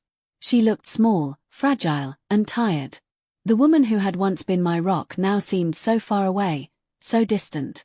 "Eleanor," she said softly, her voice weak. "I didn't expect you to come. I didn't think you would want to see me." I stepped into the room, my heart aching at the sight of her. I had spent so many years resenting her, blaming her for what had happened. But in that moment, as I looked at her frail figure, I felt nothing but sadness. I felt a deep, crushing sorrow for both of us. "I don't know what to say, Mom," I said quietly. "I don't know how to fix this. I don't even know if I want to fix this. But I came because I need to understand. I need to know why." She nodded slowly, her eyes glistening with tears. "I know, Eleanor. I've asked myself that same question 1,000 times. Why did I do it? I don't have an answer. I don't know why I let it happen. But I know it was wrong. I know I've hurt you in ways that can't be undone. I don't know if I can forgive you," I whispered, my voice trembling. "I don't know if I can ever trust you again." She reached out a trembling hand, but I didn't take it. "I don't expect you to forgive me, Eleanor. I don't deserve it. But I can only ask for your understanding. And your forgiveness, if you can find it in your heart." I didn't say anything. I didn't know what to say. I didn't know if I could ever find forgiveness, or if I even wanted to. But I did know one thing. I needed to let go of the anger. I needed to let go of the hurt. If I didn't, it would consume me. For a long time, we just sat there in silence, the weight of the past hanging between us. But in that silence, something shifted. Something deep within me began to change. I didn't know how, or when, but I could feel it. I was starting to heal. Slowly, piece by piece, I was starting to heal. As I left the nursing home that day, I felt a sense of peace I hadn't felt in weeks. It wasn't a perfect peace. It wasn't the kind of peace that would erase the pain or the betrayal. But it was a peace that allowed me to move forward, to begin rebuilding my life. I had a long road ahead of me. I had a lot of work to do on myself, on my relationship with my mother, and on my future. But I was ready. I was ready to heal. And I was ready to embrace whatever came next. Days turned into weeks, and for the first time in a long while, I felt like I was breathing again. The heavy weight that had settled in my chest after the revelation of my husband's betrayal, the suffocating grief that had consumed me, was gradually lifting. I still couldn't forget what had happened, nor could I entirely forgive the people who had hurt me. But I had begun to realize something crucial. Holding on to the pain, letting it consume me, would only destroy me. I had to find a way to move forward, even if I didn't have all the answers. I woke up one morning, the sun peeking through the curtains, casting a warm glow across the room. I felt different. My heart still hurt, but the ache was no longer all-consuming. It was bearable. And that, I realized, was the first step toward healing. I had spent so much time in the past few weeks focused on the betrayal and the pain that I hadn't stopped to think about what came next. But now, as I stood at the window, looking out at the garden, I knew that my life wasn't over. It was simply taking a new direction. I had spent most of my days alone, grappling with the truth. I hadn't seen Charles since the day I asked him to leave. I hadn't seen my mother much either, though I had continued to visit her at the nursing home. We hadn't spoken much about what had happened, but I could tell that she was struggling. She was frail, physically and emotionally, and I could see that the weight of her actions had taken a toll on her. It wasn't easy for me to be around her, to look at her without feeling the sting of betrayal. But I was learning to let go of the anger, little by little. I couldn't hold on to it forever. I had to let go. I had also been keeping myself busy with little things, sorting through old letters, cleaning out the attic, organizing my things. I knew it was a distraction, but it was a distraction that helped me feel in control. It helped me feel like I was doing something. In some strange way, it was making me feel empowered. But as the days went on, I realized that I couldn't keep running from the truth forever. I couldn't keep hiding from the reality of what had happened. I had to face it head on. And that meant having another conversation with Charles. I hadn't made up my mind about what I wanted from him. Did I want answers? Did I want an apology? Did I even want to try to fix things? I wasn't sure. But I knew that I couldn't move forward with my life until I had confronted him, until I had heard from him directly what had happened. I needed closure, whether that meant healing or saying goodbye for good. I drove to the small house that Charles and I had shared, the one we had lived in for over 30 years. It still looked the same from the outside, the same ivy-covered walls, the same neatly manicured lawn. But to me, it felt like a ghost of the past. The memories of our time together, the life we had built, were all still there. But they were tainted now. They no longer felt like my memories. They felt like someone else's. When I arrived, I saw Charles standing in the yard, his hands in his pockets. He looked older than I remembered, his face drawn and tired. He had always been a handsome man, but now there was a weariness in his eyes that hadn't been there before. I wasn't sure what I was expecting, but seeing him like this, standing there in front of the house, made me feel sad. It wasn't the anger I had felt before. It was just sadness. He looked up when he saw me, his face softening. "Eleanor," he said, his voice quiet. "I didn't expect to see you here." I didn't know what to say.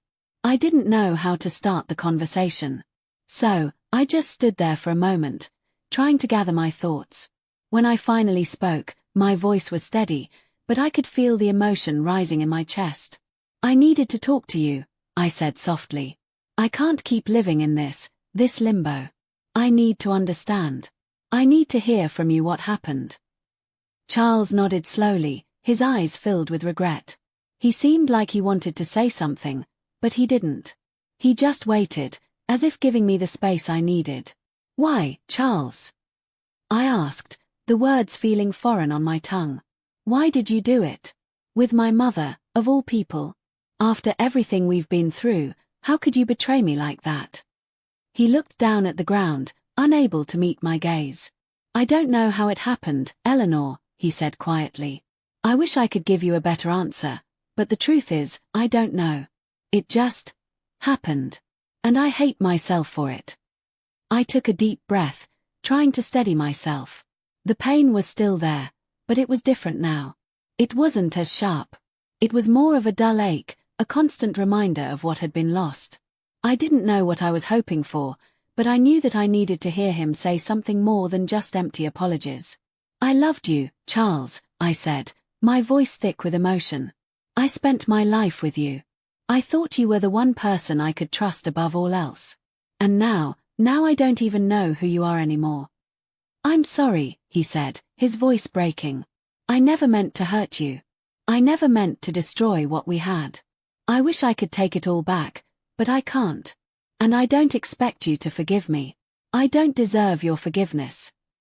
I shook my head, my heart heavy.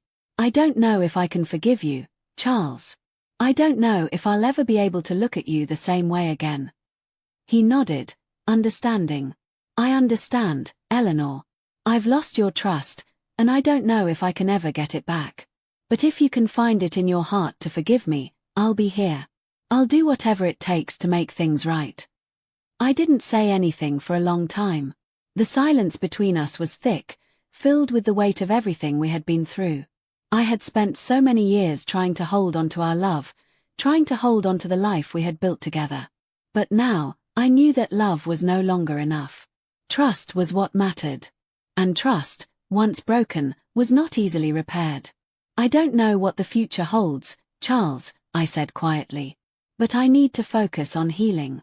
I need to focus on myself." He nodded, his eyes filled with tears. I understand. I just hope that one day, you can forgive me. I don't know if I can, I said softly. But I do know one thing. I need to move on. I need to let go of the past if I'm ever going to move forward. Charles didn't say anything else. He just stood there, watching me, as I turned and walked away. I didn't know what the future held for me, or if there was any chance of rebuilding my relationship with Charles.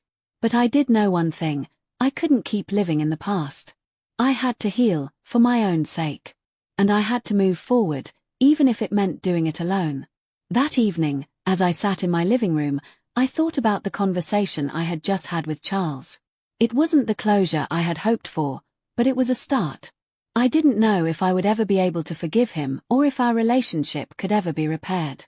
But I knew that I had to let go of the anger. I had to find peace within myself. And as I sat there, I realized something else: I wasn't alone. I had my children. I had my friends. I had the love and support of the people who mattered most. And that, in the end, was what would help me heal. The road to redemption wasn't going to be easy, but I was ready to take it. One step at a time. The days had turned into weeks, and the weeks were blurring into months. I had spent so much time trying to process the wreckage of my past, piecing together what was left of my heart. But as I sat in the quiet of my living room one evening, I realized that the quiet was no longer comforting, it was suffocating. I wasn't sure when I had become so used to the silence, but it had become my new reality. My once lively house, filled with the sounds of family, now echoed with the emptiness of a life that had been torn apart. I had tried to find comfort in my routine: gardening, reading, taking walks in the park. But the truth was, nothing brought me the joy it once did. The pain of the betrayal still hung over me, a constant shadow I couldn't escape. And I was tired. Tired of pretending that everything was okay when it wasn't.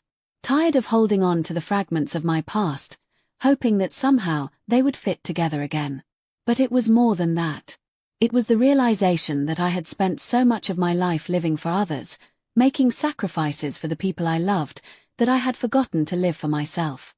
I had given everything to my marriage, to my family, and in the process, I had lost sight of who I was. And now, I was left with nothing but the remnants of a broken life.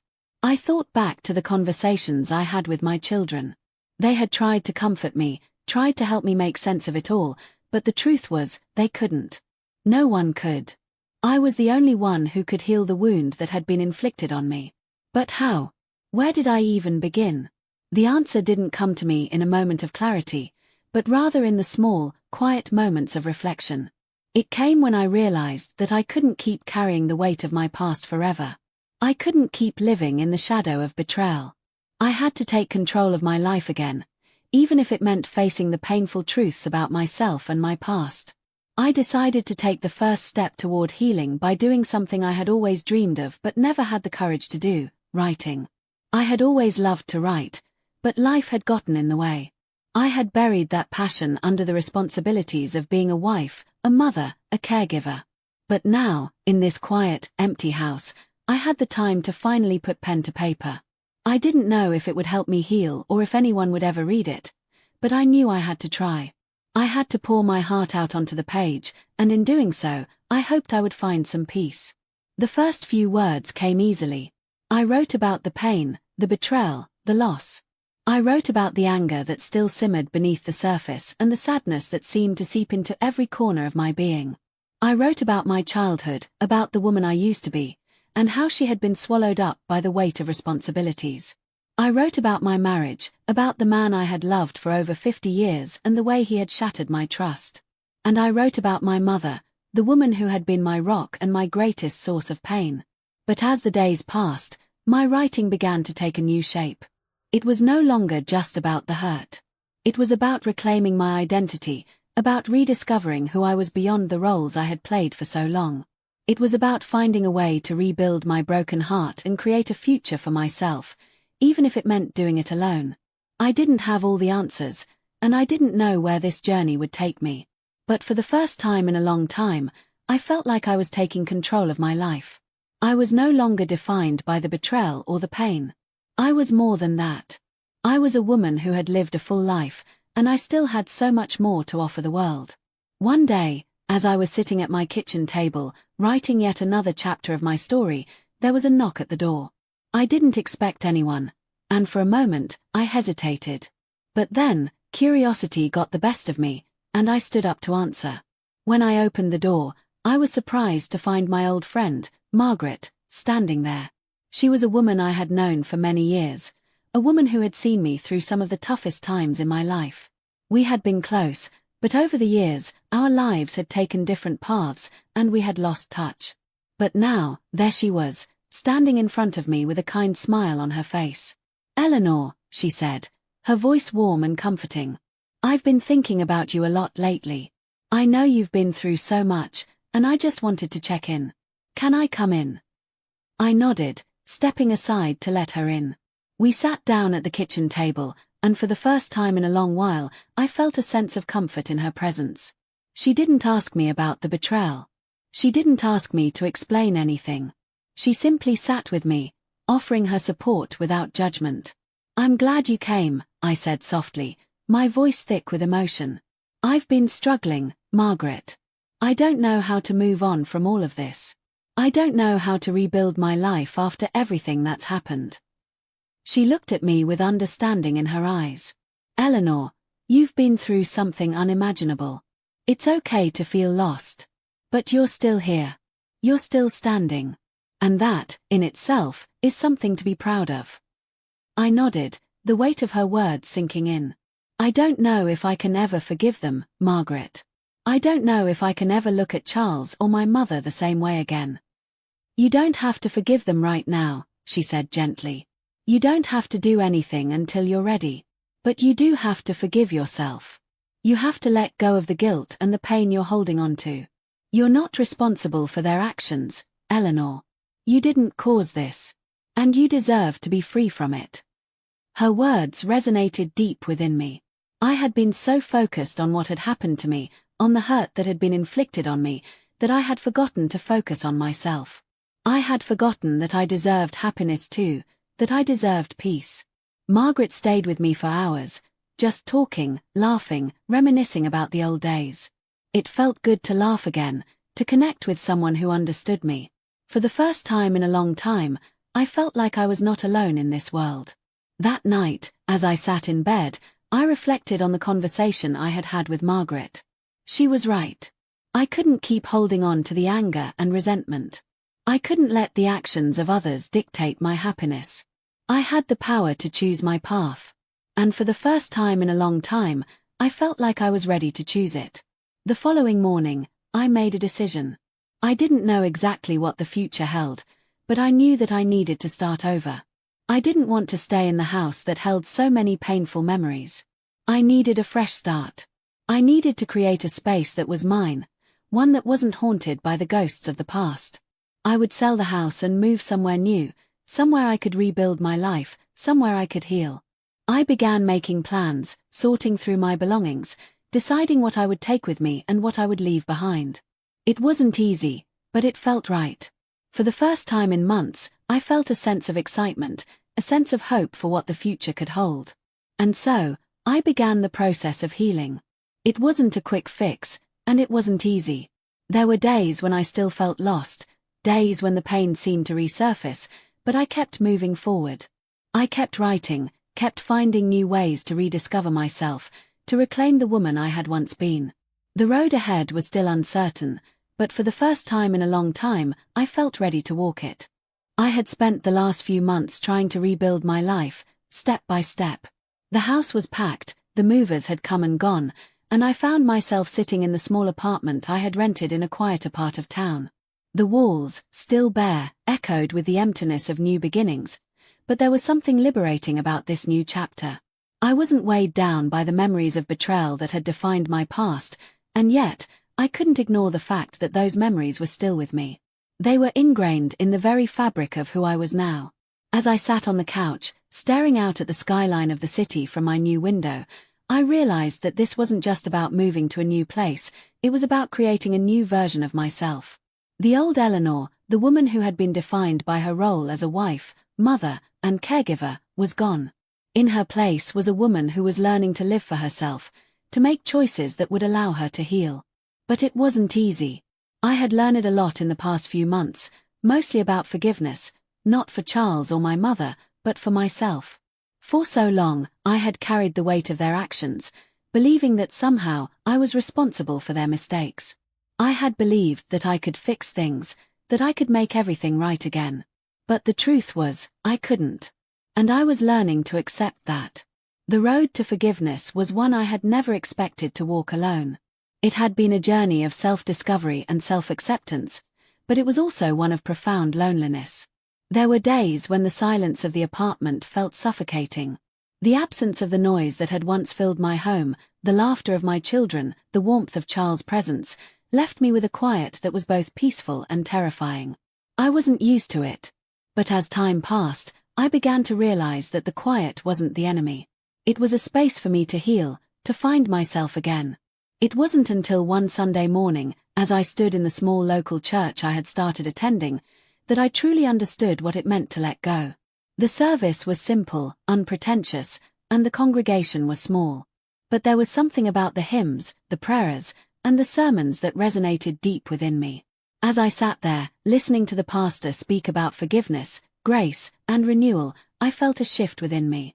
I had spent so much time focusing on what had been lost, on the betrayal that had shaped my life, that I hadn't stopped to think about the possibility of renewal.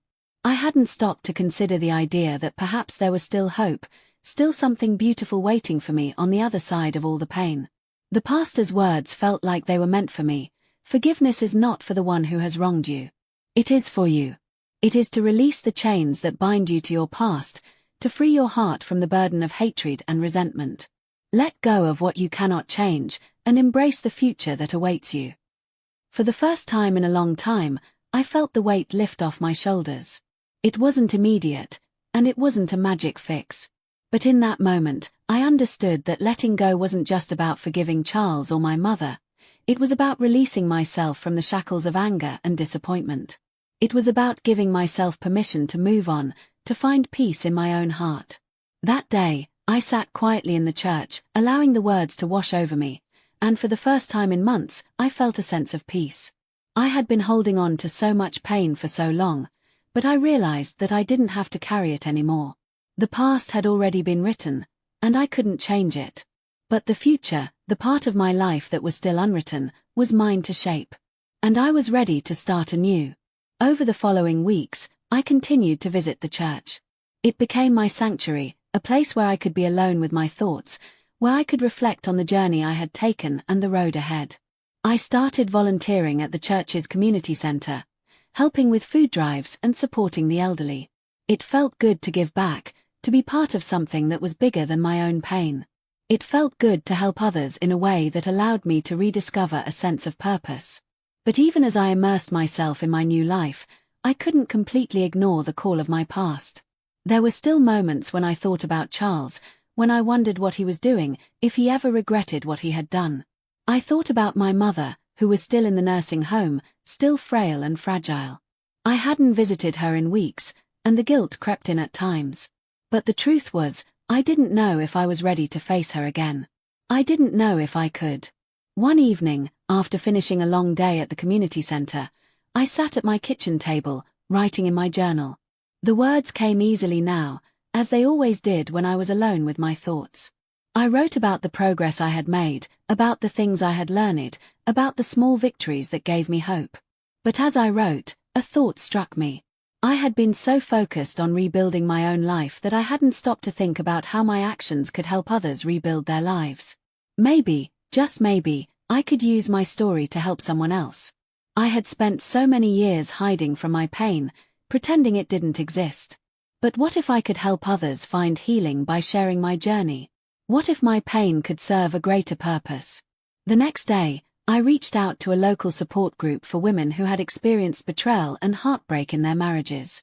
It was something I had considered for a while but never had the courage to do. But now, I felt ready. I wanted to help others, to use my experiences to show them that healing was possible, that it was possible to move on from the darkest of times. The first meeting was small, just a handful of women who had all experienced varying degrees of loss. I listened as they shared their stories. Stories of betrayal, of broken families, of dreams shattered. And as I listened, I realized that I wasn't alone. There were others who had walked the same painful path. There were others who had felt the same deep wounds that I had felt. And together, we were finding a way to heal. The women were kind and supportive, offering words of encouragement and understanding. They didn't judge, didn't ask questions. They just listened, and in their listening, I felt seen. For the first time in a long time, I didn't feel like I was the only one carrying the weight of the world on my shoulders. A few weeks after I had started attending the support group, I received a call from my mother's nursing home. They told me that her health had declined significantly in the past few days. She was weak, unable to eat, and had become unresponsive at times. I felt my heart lurch in my chest. My mind raced as I made the decision to visit her. I had avoided seeing her for so long, but now, the thought of losing her brought everything to the forefront. When I arrived at the nursing home, I felt a mixture of fear and guilt. I didn't know how I would face her. I didn't know what to say. But as I walked into her room, I saw her lying there, frail and pale, her once vibrant spirit dimmed by age and illness. I felt a lump rise in my throat as I approached her bedside. "Mom," I whispered, taking her hand in mine. "I'm here." Her eyes fluttered open, and she looked up at me with the faintest hint of recognition. She didn't speak, but I could see the emotion in her eyes. She knew I was there. And in that moment, I knew that despite everything that had happened between us, I wasn't ready to lose her. "I'm sorry, Eleanor," she whispered, her voice weak but filled with sincerity. "I never wanted to hurt you. I never wanted to hurt your family." I nodded, tears welling up in my eyes. I didn't know if I could ever forgive her, but in that moment, I realized that forgiveness wasn't just about her, it was about me. It was about releasing myself from the anger and the hurt that had kept me trapped in the past. "I know, Mom," I said softly. "I know." As I left the nursing home that day, I felt a sense of peace that I hadn't felt in years. It wasn't the kind of peace that erased the pain or the betrayal. But it was the kind of peace that came from letting go, from embracing the future rather than holding on to the past. I wasn't sure where my life would go from here, but for the first time in a long time, I felt like I was finally moving forward. The days that followed my visit to the nursing home were a mix of quiet reflection and the heavy task of finalizing my future. It had been nearly a year since I discovered Charles's betrayal. A year that had been filled with pain, heartbreak, and the slow, painstaking process of healing. But now, as I stood in my small apartment, gazing out at the view of the city skyline, I realized that the darkness of my past was finally starting to fade. It wasn't gone completely, but it no longer defined me.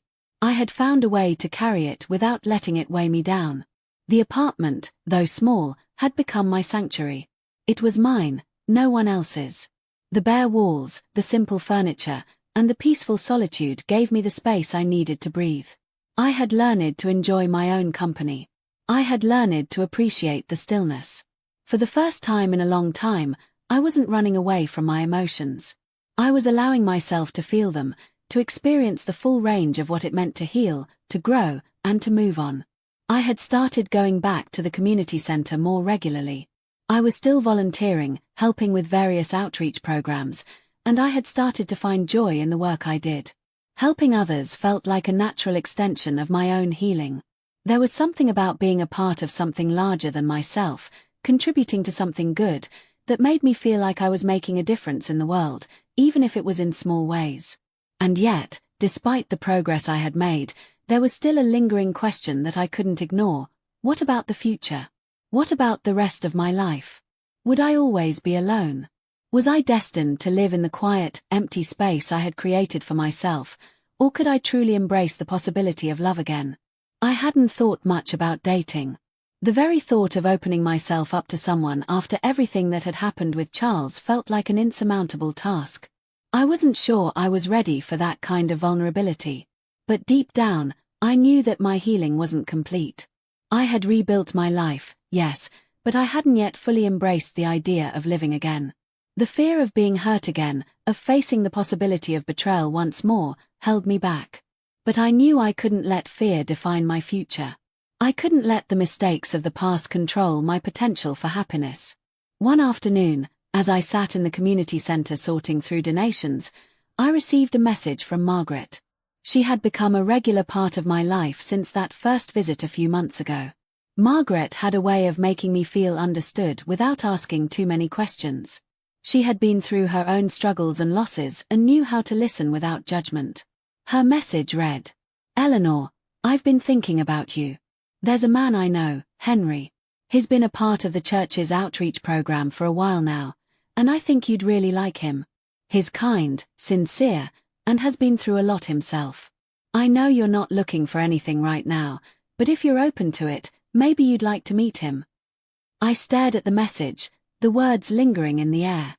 My first instinct was to ignore it. I wasn't ready for this. I wasn't ready to entertain the idea of someone else in my life. But something in Margaret's words, the quiet encouragement she always gave me, made me pause. Maybe it was time to stop hiding. Maybe it was time to face the future head-on, without fear. I took a deep breath and responded, Maybe we can meet. Let's see how it goes." I wasn't sure what I was expecting, but when I met Henry, I found myself pleasantly surprised. He was kind, gentle in his demeanor, and had a warmth to him that made me feel at ease. We sat in a small coffee shop, talking about our lives, our experiences, our struggles, and what had brought us to this point. It was refreshing to talk to someone who didn't try to rush the conversation or push for anything more than just the exchange of stories. There was no pressure, no agenda. We were simply two people connecting, two people who had known loss and were now seeking solace in one another's company. Henry was a few years younger than me, in his late 60s, with a calm presence that seemed to bring a sense of comfort to those around him. He had been widowed 5 years ago, after his wife had passed away from cancer. He had never remarried, choosing instead to dedicate his time to volunteering at the church, working with the homeless, and contributing to the community in any way he could. His story, like mine, was one of loss and healing, of finding peace after the storm. We spoke for hours that afternoon, laughing about the little things and sharing stories of our pasts. It felt easy, comfortable. And though I wasn't ready to jump back into the world of romance, I felt something inside me stir. Maybe it wasn't too late. Maybe, after everything that had happened, there was still room in my life for something more. Over the next few weeks, Henry and I met several more times. Each encounter felt more natural than the last. We didn't rush anything. We simply spent time together, taking walks in the park, having lunch at the diner, and sharing our thoughts on life, love, and everything in between. The more time I spent with him, the more I realized that he wasn't trying to replace Charles or make me forget my past. He wasn't interested in rushing me into anything. He simply wanted to get to know me, to offer me companionship without any expectations. I began to look forward to our conversations, to our time together. I had always been independent, but there was something about Henry that made me want to share my life with him. It wasn't about filling a void or escaping the loneliness. It was about two people meeting at a crossroads, at a point in their lives where they were both ready to see what the future could hold. But as I grew more comfortable with him, doubts began to creep in. Was I doing this because I was truly ready to open my heart again, or was I just looking for something to fill the emptiness inside? Was I moving forward for the right reasons, or was I simply trying to avoid facing the pain that still lingered? I didn't have the answers, but I knew one thing: I couldn't keep living in the past. The time I had spent with Henry had shown me that I could still have joy, that I could still find peace in this new phase of my life. And maybe, just maybe, it was time to let go of the past completely and embrace the possibilities that lay ahead. I spent the next few weeks continuing my routine, but with a renewed sense of hope. I was still healing, still learning to forgive myself and those who had wronged me. But I was no longer afraid to let go of the past. I was no longer afraid to open my heart to the future. One evening, as I sat in my living room with Henry, talking about the things that had shaped us, he said something that made me stop and think. "You know," he said softly, "sometimes, the hardest part of moving on is not looking back. But I think you've already done that, Eleanor. You're not living in the past anymore. You're creating something new. And that's beautiful." I smiled, feeling the warmth of his words settle in my heart. He was right. I had spent so much of my life focused on what had been lost that I had forgotten about what was still waiting for me. The pain would always be a part of me, but it didn't have to define me. And for the first time in a long time, I felt like I was truly free. As the months passed, Henry and I continued to spend time together. Our connection deepened, not because we were rushing into anything, but because we were allowing ourselves to be vulnerable with each other. We weren't perfect, and we didn't have all the answers, but we were both learning how to love again. It wasn't easy. There were still days when the pain of the past would creep up, when the memories of Charles and the betrayal would cloud my thoughts. But I had learned to face those moments with grace. I had learned that healing wasn't linear. It was messy, it was complicated, and it took time. But it was worth it. It had been almost 2 years since I first found myself standing in the doorway of my mother's room, my heart shattered, my life in pieces. Since that fateful day when everything I thought I knew about love, family, and trust had been ripped apart. Since the day I discovered my husband, Charles, in the arms of my mother. 2 years had passed, and though the pain of betrayal still lingered, it was no longer the defining force in my life. In many ways, I had found myself again, rediscovered my strength, my purpose, and my ability to move forward, even when it seemed impossible. But the road had not been an easy one. There were days when the weight of the past would resurface, moments when I would feel overwhelmed by the choices I had made, the life I had lost, and the people who had hurt me. Yet, through all the trials, through all the pain, there had been growth. There had been healing. There had been a quiet, unspoken promise to myself that I would not let this chapter define me for the rest of my days. Now, as I sat in the quiet of my new apartment, looking out at the city below, I realized how far I had come. The journey hadn't been without its twists and turns, and I still wasn't sure what the future held, but I could feel the weight of the past lifting. For the first time in a long time, I could breathe again. It had taken time to find my footing after everything. I had spent months processing the pain, months learning to forgive, not just Charles or my mother, but myself. I had blamed myself for so long, convinced that I had somehow failed, that I had been the one responsible for the collapse of everything. But I had learned, through tears and reflection, that forgiveness wasn't about absolving the other person. It was about releasing the hold that anger, resentment, and bitterness had over my heart. It was about freeing myself from the chains of the past. And then, there was Henry. The first time I met him felt like fate. Margaret had suggested I meet him, a quiet and gentle man who had experienced his own share of loss and heartache. He wasn't trying to fix me, or to rush me into something new. He simply offered companionship, understanding, and a safe space for me to explore the possibility of love again. And over time, as we spent more time together, I realized that he wasn't just offering me a distraction from my pain, he was offering me something I hadn't known I needed, the chance to rebuild. We were both older, wiser, with scars that had shaped us into who we were. We didn't need each other to heal. We simply needed each other for companionship, for support. And in that quiet, steady connection, I found a love that was different from anything I had ever known.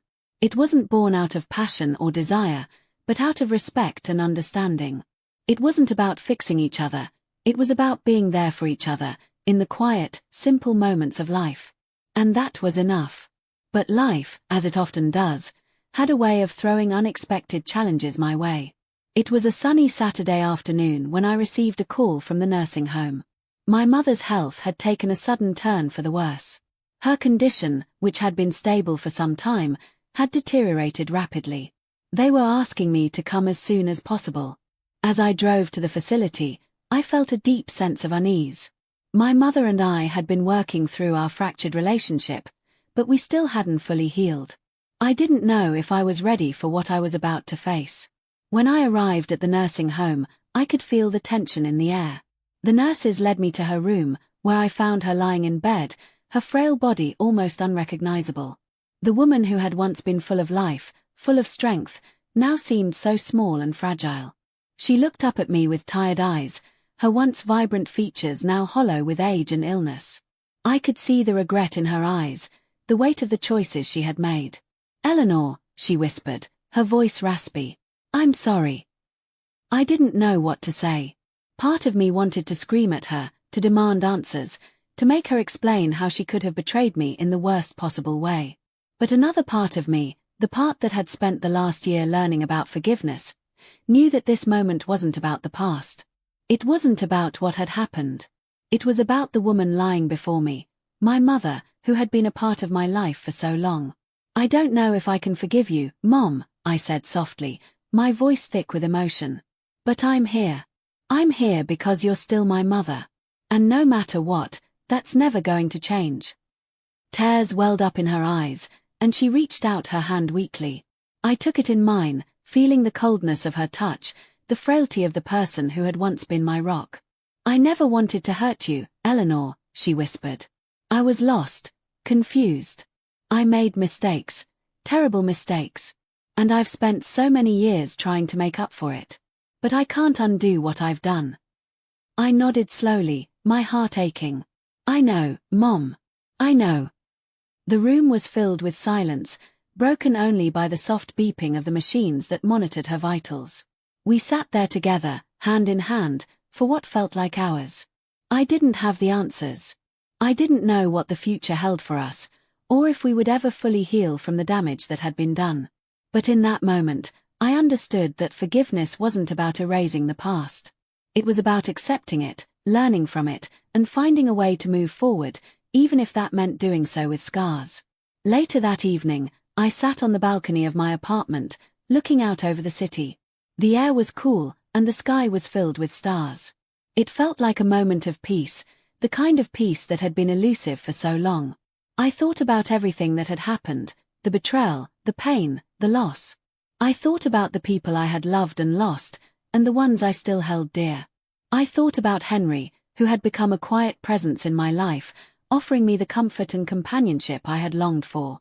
But most of all, I thought about the future. It wasn't something I had been able to face for a long time. I had spent so much time looking backward, caught in the web of what had happened to me. But now, I was learning to look forward, to imagine a life that was still mine to create. It wasn't going to be easy. The scars of the past would always be there, reminders of the battles I had fought and the battles I had lost. But they were also a part of who I was. They had shaped me, made me stronger, more resilient. And as much as I wanted to forget the hurt, I knew that it was a part of my journey. It was a part of the woman I had become. I wasn't sure what the future held. But for the first time in a long time, I felt ready to embrace it. I didn't need all the answers. I didn't need everything to be perfect. I just needed to keep moving forward, step by step, trusting that the path ahead would lead me to where I was meant to be. And so, as the stars twinkled above, I made a promise to myself.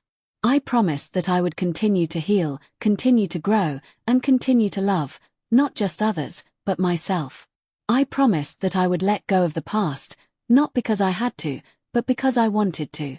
And I promised that I would face the future with courage, with hope, and with an open heart. If you really enjoyed this story, don't forget to like this video if you're still with me. Hit the subscribe button, and make sure you turn on the notification bell. Drop a comment below and tell me where you're watching from. I'd love to hear from you. I love you all. Thank you.